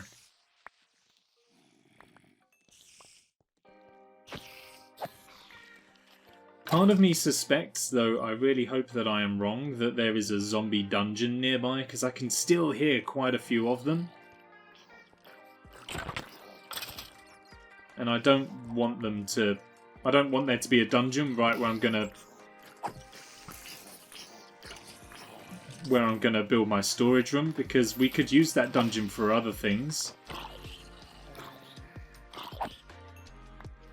There's so much badness down here. It's not good. It does start to get weird. It's never too late for lunch. Oh, Sean's for tomorrow. I need an adult. What's on the card? Yes, what's on the lunchtime cards for tomorrow? Ooh, smooth. I like it. No! Don't you dare blow up my chests! I need literally every single one of these, and then some.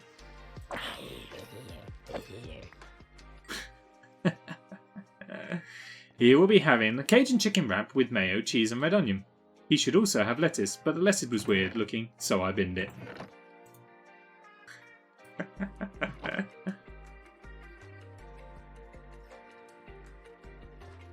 How was the lettuce weird looking?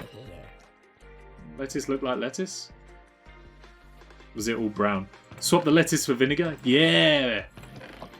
I'll tell you what, come April 1st, like when it's like March 31st, in readiness for April Fool's Day, it's like, don't worry, I'll make your lunch.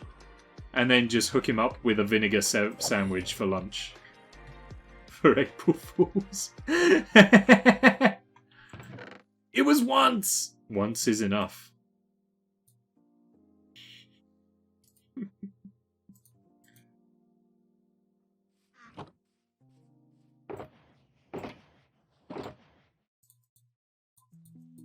I've just got so much junk and rubbish and things that I don't need. Just loitering around. I've got a potato. I didn't have that when I started this excursion. There's carrots down here as well that I don't need. We're essentially just making a colossal mob farm now, which is gonna... Where are these guys coming from?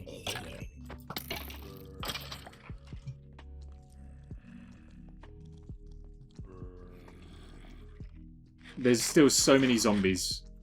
God damn it.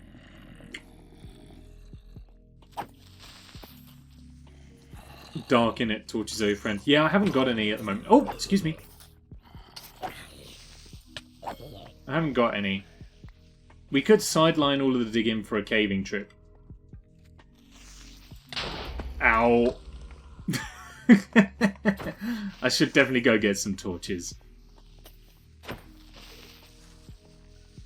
This is just going bad.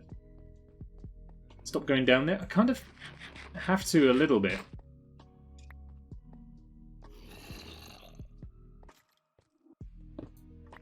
Let's open up the cave a little bit by doing some more. Just do a little bit more digging, and then what I might do for just toward the end of the stream, we will go gather some torches and go on a small little caving excursion.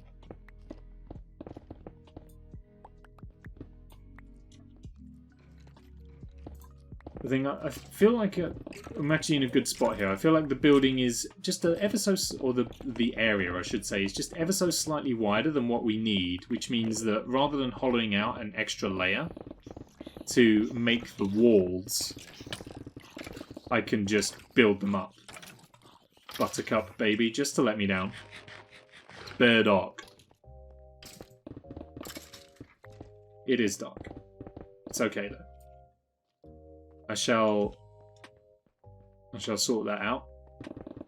We will get torches, and then I will sort out the darkness. Let there be light. It's God. It's quoting God.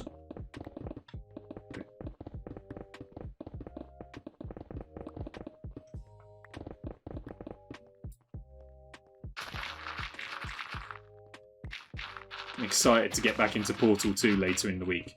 That reminds me. I don't actually think don't you think we mentioned it? I did mean to say it earlier on, but I think we got sidetracked on some stuff. I think this week we could be in for a rare twofer. I feel like we could be in a position to end both Spyro and Ukulele this week.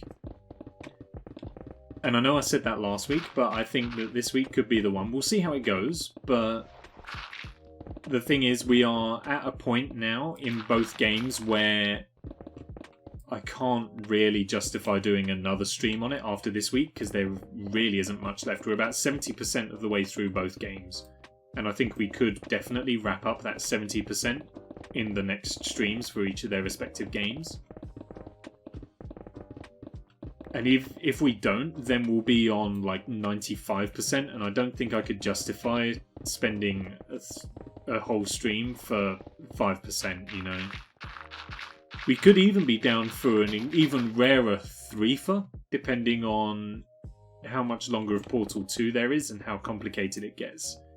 Because I think we're on chapter 5 of 9. However, I'm fairly sure that each chapter in the part of the game we're now in is very long indeed. So Portal 2 we may get a couple more out of. What's the plan if we finish them? Well, I have not got much of a clue, really. I've got an idea for something I would really like to do. However, I don't know if I can put the money towards it just yet. So we might have to wait until Portal is finished before I look into that. Just give me a bit more time to set the money aside to cover it. What does that mean? It's a game that costs a lot of money, basically. And whilst I can afford it right now, what I want to be able to do is just kind of make sure that my remaining finances can sort of cushion the expense, basically. I'm rather tight with money, so like I don't want to spend the money before I've earned it, if that makes sense. I don't. It's weird to explain, but those who know me will know. But anyway, yes. So I would quite like to do that. I don't want to give anything away, just in case. But I just want to make sure I've got the finances set up for that before I commit to it. I know there's a couple of requests that were popped into the Discord, !DC, to join the TAC Pack. So maybe we should buckle down on a few of those. Those would be quite good. I know there was a suggestion for Pokemon Gold or Silver, which I would be down for looking into. My only thing about doing the Pokemon is that was one of the first games that we played here on Twitch, so that might be something cool to do for like the 1 year streamiversary. And I'm going to call it a streamiversary because, as we've established, I've had a Twitch channel for over 7 years that's just not been active. So from the time I started streaming, one of the first games we streamed here on the platform was Pokemon Blue. And so it might be cool to set aside another Pokemon game for when my channel streamiversary, that's what we were going to call it, my streamiversary comes around. Having said that, I don't know, there's so many options. There was a couple of other requests that were put into the Discord thread as well that I can't remember off the top of my head right now. There are loads of options. I don't know what people would want to see. What are people interested in seeing? It's not a rhetorical question either. I'm genuinely quite curious. I don't want any whatever you're happy playing answers. What I want is whatever you're happy watching answers.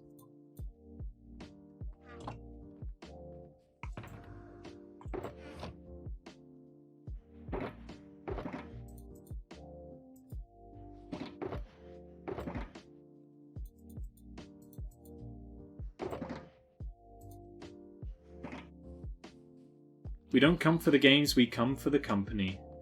Aww. I like it. It's kind of the answer I said I didn't want. But I feel it. Right in there. So, I don't know, we shall see. Streams, friends! Oh my goodness me, why is there so much lava up here? Can there not be? Like, please and thank you. I'd like to build my storage room here. I can't do it if it's going to go up in flames.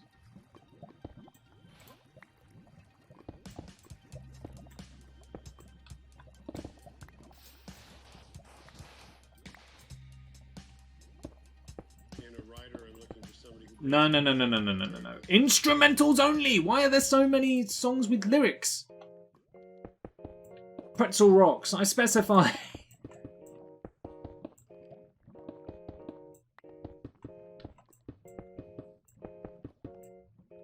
Okay.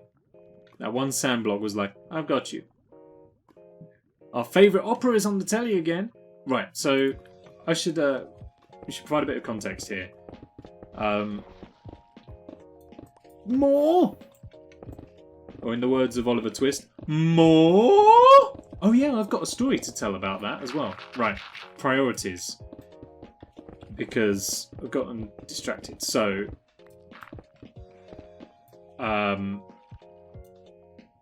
context for the opera. Story about Year 6 Leavers Assembly. Stranger Than Fiction. So, Jay and I, we have found somehow there's a TV channel, and it's channel like 4000 on our TV that has... It's a music channel, basically, but it's dedicated to one specific kind of music at a time. When we first discovered the channel, it was just playing non-stop jazz, which is incredible. It's great to watch. I don't mind that. And then it's now stopped playing jazz. Oh no, there was one behind me! Oh no! Yeah, it's now stopped playing jazz. And the last piece of jazz it played was of this band in a rehearsal room where all of the musicians looked like they were so done with playing jazz. You had like... I can't even put it into words. You had like one guy on a double bass and he was just there like...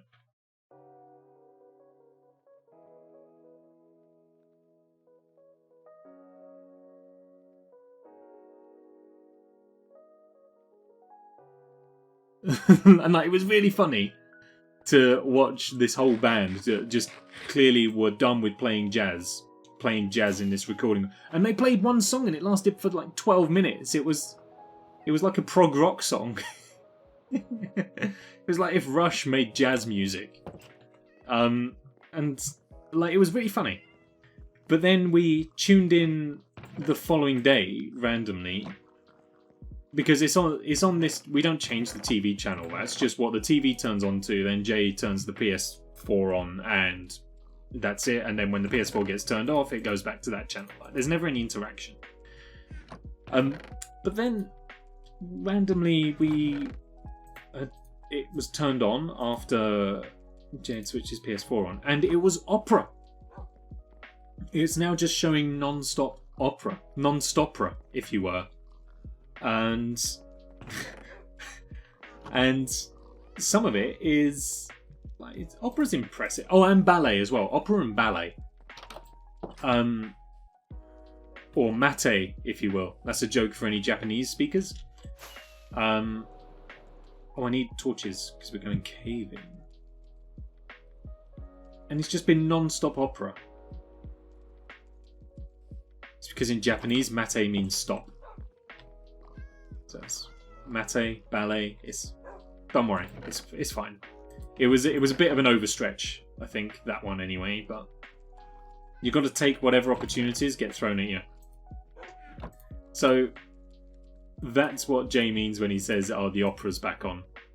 Crickets. That didn't go down as planned. I can't help it. Like, the only reason I know that is because I used to do judo, and that's what they would say at the end of each bout. Mate meant stop. And hajime is go. Those are your fun facts for the day. If you want them, you can have them. Hajime and mate. mean go and stop. Bit of a language barrier with that one. Yeah, but it's also a demonstrative of how inclusive we are here. We don't allow language barriers to come between us. We can disappoint all nationalities with our puns.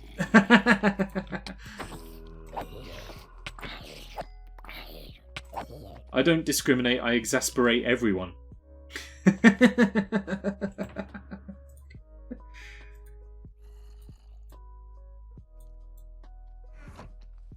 How very British of us. Right, next story. What was the next story I had? It was about the high school leavers show, yes. So, as I mentioned earlier, for our high school, our secondary school, high school, both valid. Rather than doing an assembly where there was a big kind of, here you are guys, this is the last year in the school, say goodbye to them all. Rather than doing a thing like that, we had to do a leavers show where we performed songs from various musicals. I say performed, I didn't. I was just in the background chorus. I didn't have any... Oh, clearly I've already been here.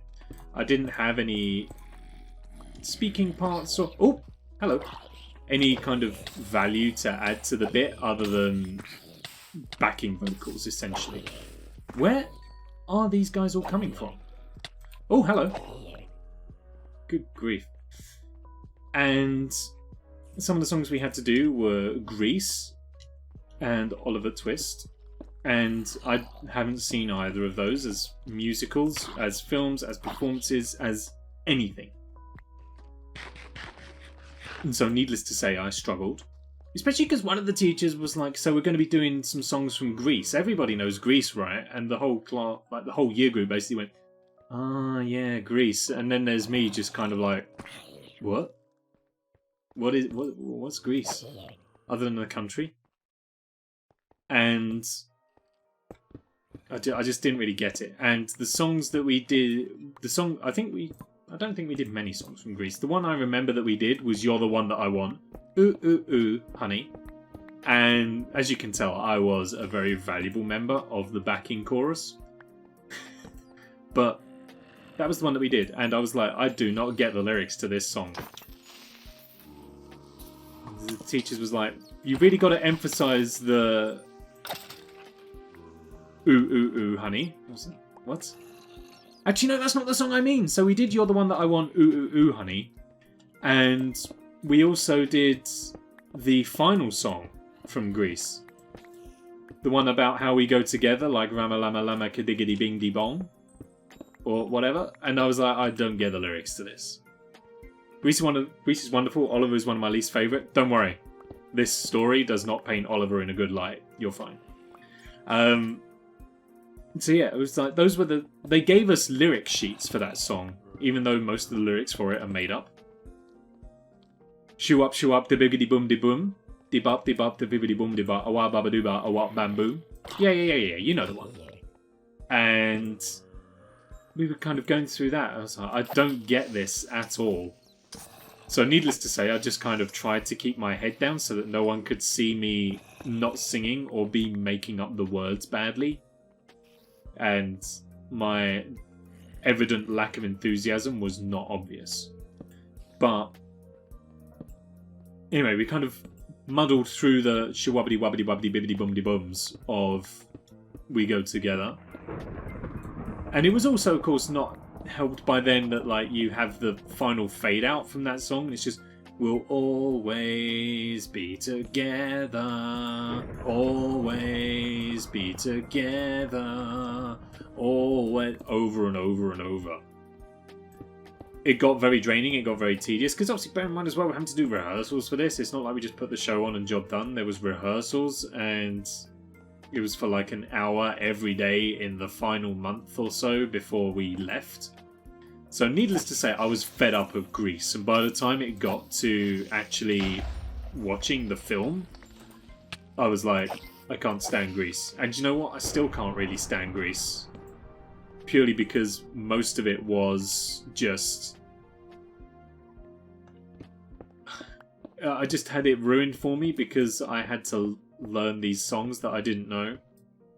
Oh, yeah, actually, we did a heap of songs from Greece. I've told a complete lie. We had one kid had a solo. His name was Stephen. One kid had a solo for Blue Moon.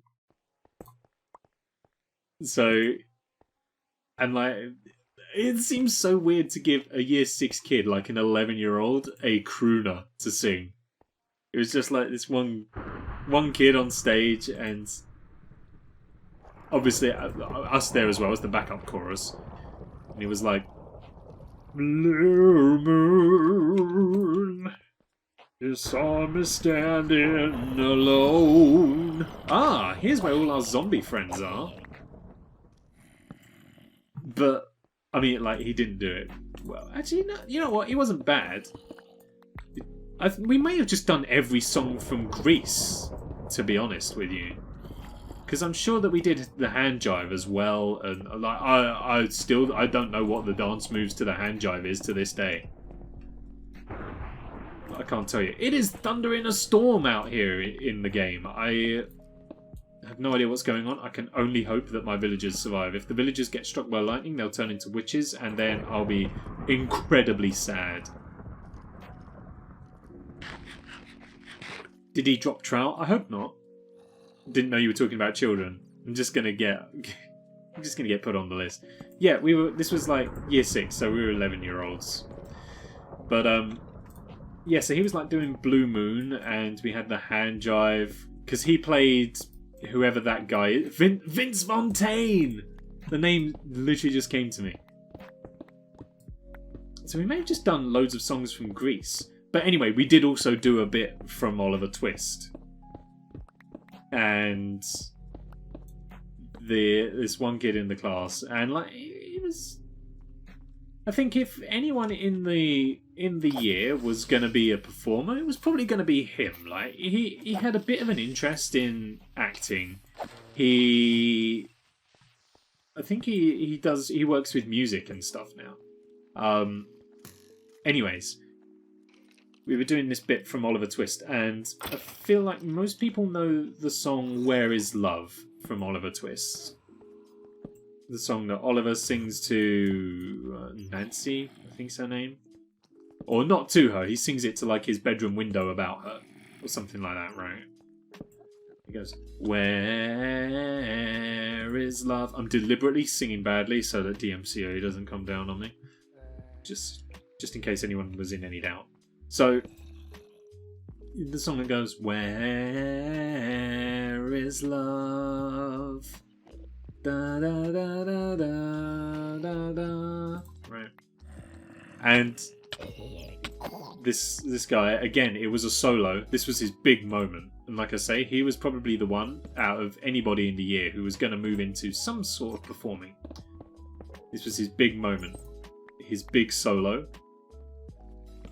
And he went in there with, and he was doing really well at it. Like, I'll give him his due. He was doing pretty well. But then there's a line in the song where it goes, Will I ever know the sweet hello that's only meant for me? Or something like that, right? Anyway, it's building up to the moment. And this is where puberty is a cruel and harsh mistress. Or mister. So he was building up and he went, Will I ever know the sweet hello? And it was the most noticeable voice crack I have ever heard. And I get some pretty serious voice cracks, okay? I'm not dunking on voice cracks because I suffer a lot of those for some reason, and I'm fairly post-puberty now. But there he was in front of the whole school, our parents, in our leavers assembly, arguably the one moment that people in that school will remember year 6 for. Will I ever know the sweet hello? It was, oh, poor boy. He started it out, he just carried on, he kept on trucking, but like, everybody noticed. It's a shame. You can't account for that stuff. You can't account for that stuff, but... Poor guy. The guy who played Vince Fontaine died. Oh no. That's unfortunate. How embarrassing. And now you've outed him on Twitch. I have. I've been very selective about giving his name. I didn't mind. I'll tell you. No. This is a different guy. This is a different guy. Stephen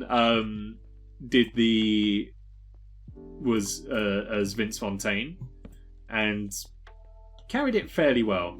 The guy whose voice cracked, I'm not gonna out him like that. Not that I mean, I guess it doesn't matter. Like, to the best of my knowledge, he's not following me on Twitch. He's not watching any of the streams. To the best of my knowledge, like, I could give his first name, but it feels kind of mean, so I won't.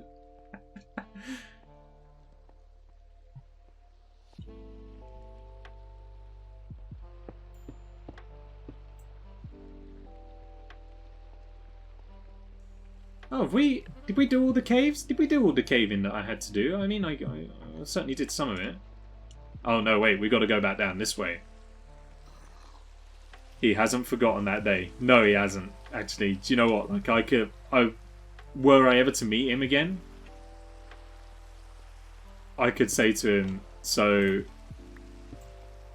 you know, have you gotten on with Oliver Twist yet?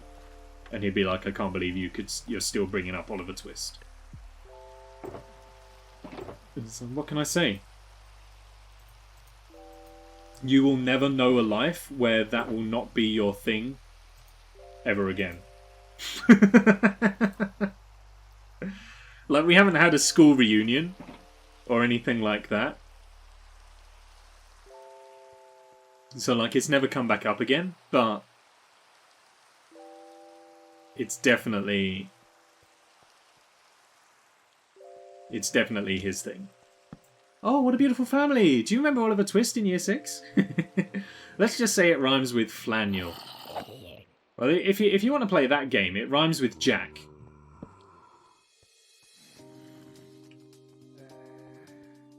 Oh, there's some more zombies hidden away somewhere around here. I can hear them. Need to get to them. But like, we've all had our moments. There's definitely some big, like, embarrassing moments of me on video performing. I did a pantomime. I did Aladdin once, and that's been filmed. And I found the disc the other day, and that's very, very cringe.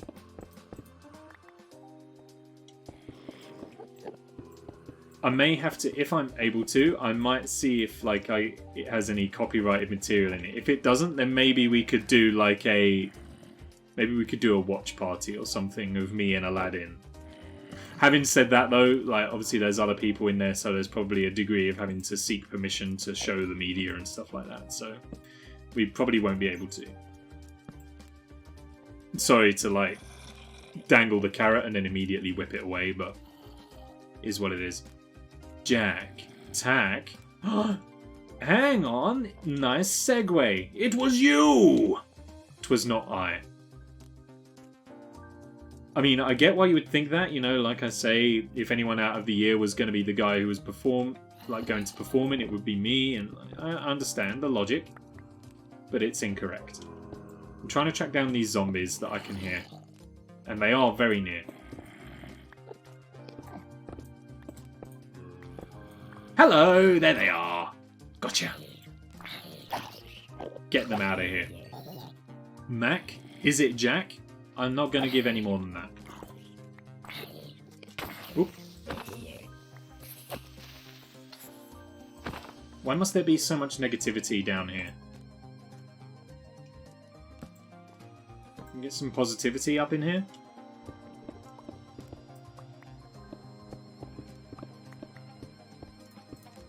I think there was one more. There was one more story. Oh yes, there was one more thing I wanted to talk about. It was Stranger Than Fiction, I think, or whatever.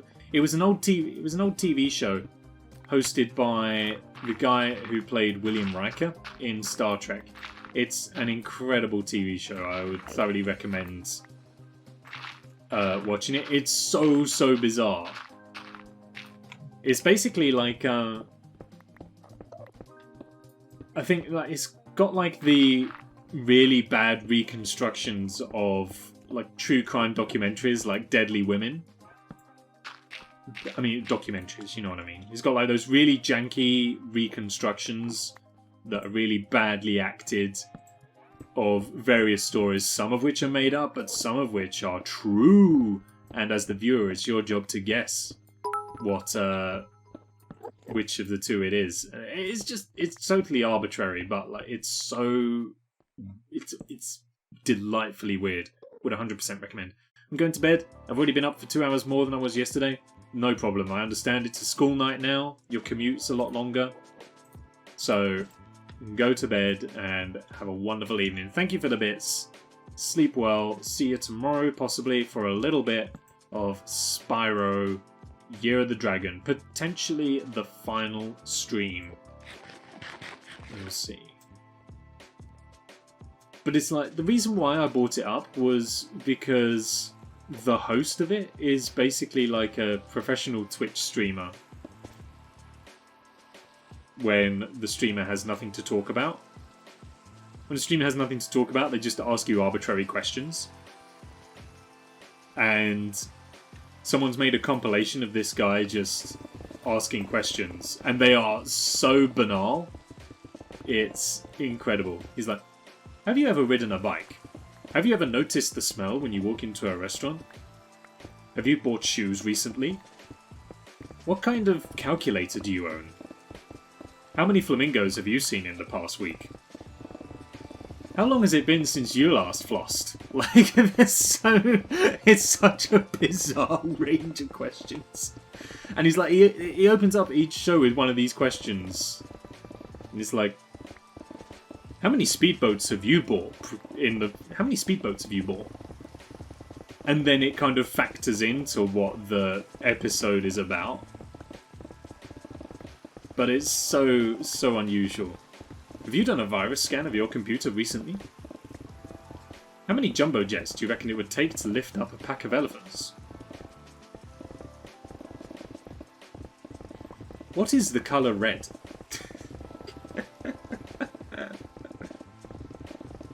What is hope made out of? Just kinds of... It's just really banal questions that, like... Even the non-philosophical ones you don't have an answer for. Like, how many speedboats have you owned in your lifetime? Like, none? But at the same time, because he's asked the question, I'm kind of going, well, I did have a toy speedboat as like a bath toy once. Does that count? Like... I've lost count of the amount of speedboats I've bought, but if I had to guess, 36?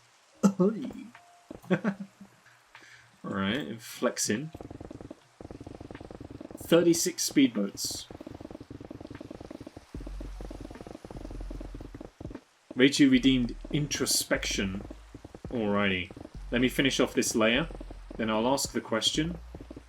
And that's going to segue us nicely into the end of the stream. It's actually a really good segue in and of itself. Obviously, we're talking about banal questions. What better way to do it than... what can I say? Office postal assistant pays well. Damn, I'm in the wrong job. Not only could I be being paid well, but I could have also been working over the last year. It's a missed opportunity.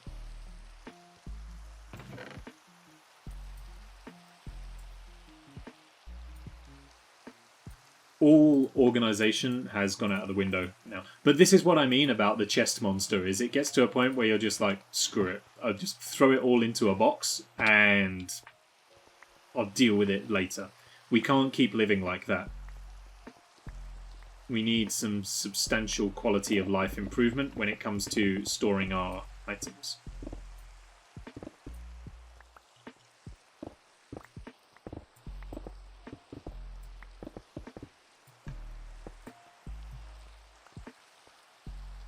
Office postal assistant. I feel like I know what you mean, but the words in that order to me sort of say like just a regular old office and you run the letters down to the post box rather than working in like a post, not a post office, but like... I feel like there's a difference between office postal assistant and post office assistant. But then again, I don't know. It's the same thing. I bought a muffin once, and there is a point to this.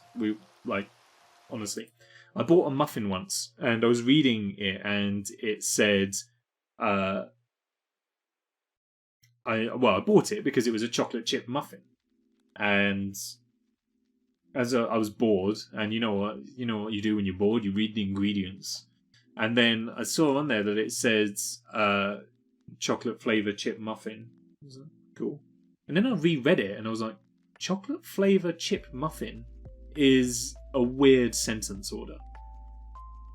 Like, chocolate flavoured chip muffin is different to a chocolate chip flavoured muffin. A chocolate chip flavoured muffin is a muffin that has got chocolate chips in it, whereas a chocolate flavoured chip muffin is a muffin that has got chips in it that are flavoured like chocolate. So I'm like it's fundamentally the same thing, but one word swapped around actually makes it different. So it's a bit weird. Oh, Morgan's coming in with the raid. Thank you so very, very much for the raid. How are you doing, Morgan? You can't have a chocolate chip flavour? Well, it's essentially a chocolate muffin with chips in it. But a chocolate flavoured chip muffin, to me, implies, like, it's not real chocolate. It's that kind of dusty chocolate you get in rubbish advent calendars. You know what I mean? Like, it's not like Cadbury. It's not good chocolate. It's just the dusty, crumbly stuff that's really cheap and horrible that you can buy from certain supermarkets that costs 20 pence for a bar like that big. How was your stream, Morgan? Did you get everything sorted in the end? You're just in time to join us for an introspective question before we disembark for the evening.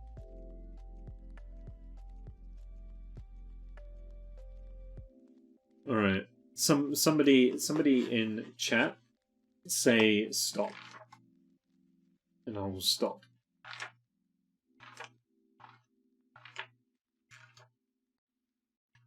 When am I taking that as stop? When is a stop? That's what we do when it comes to wanting King's coming with the stop. When is what my parents would get me to say when, like, we're talking about gravy, things like that. Not bad. Prep work done for a mob farm in the big stream tomorrow. Oh, cool. Very nice. I do need a mob farm. I've got natural mob farms, i.e.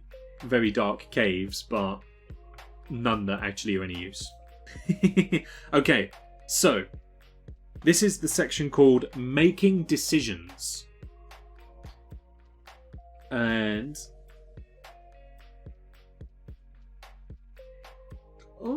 okay. There's several here that we could go into. Question 506. A typical situation in which you are indecisive. Broadly gestures at everything. No, we'll go with 510. Okay, question 510. There's a part B to it as well. Okay. What was the best decision you made in the last 5 years? And what was the worst? Answer both, or whichever one you wish. Don't feel obligated to answer as well. It's just for fun. Love the shirt, by the way. Thank you. This is my Binding of Isaac t-shirt. As you can see, I've got Crying Isaac, and he has got all of the bosses at the time of this shirt's release, making up his body. This is not official Binding of Isaac merchandise, by the way, so sorry, Ed. But hey, some Isaac bits as well. I'll send those to you, Ed, if you happen to be watching. I don't know why you would be, but if you are, hello, Ed. Big fan. Except for the item. I don't like the item, big fan. I'm a big fan, but I'm not the item big fan. I'm just saying big fan over and over in reference to the item so you can see how much of a big fan I am. Do you know what a small fan is? The one in my computer. That's a small fan. But anyway. Going to bed. Need to get up early, but have a good night. I will do. Morgan, thank you for the bits. Have a wonderful evening. And enjoy your day tomorrow. Oh wait, is tomorrow your 12-hour stream? Tomorrow's your 12-hour stream, isn't it, Morgan?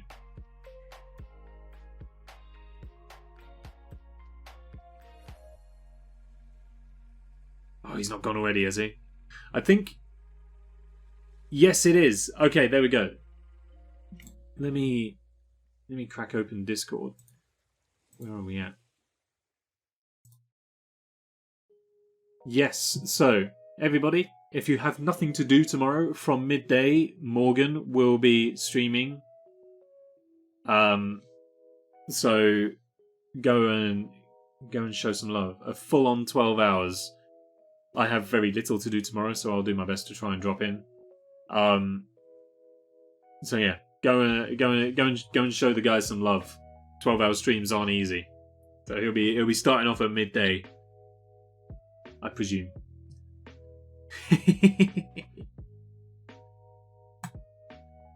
Anyway, let's right. So, best decision in the last 5 years. Sean, changing my job. B, can't think of a worse decision. That's a good sign, I think. I think for me, best decision I made in the last 5 years. Where does that take us back to? That takes us back to 2016. So, catch you later. See you, Morgan. Best decision I made in the last 6 years was 100% going to Canada and spending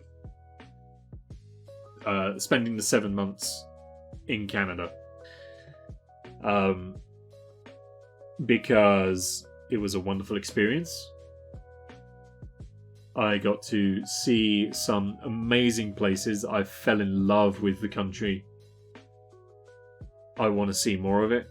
It's beautiful. It's stunning. I love Canada. So I want to go back as often as possible. Last year kind of put a dampener on that.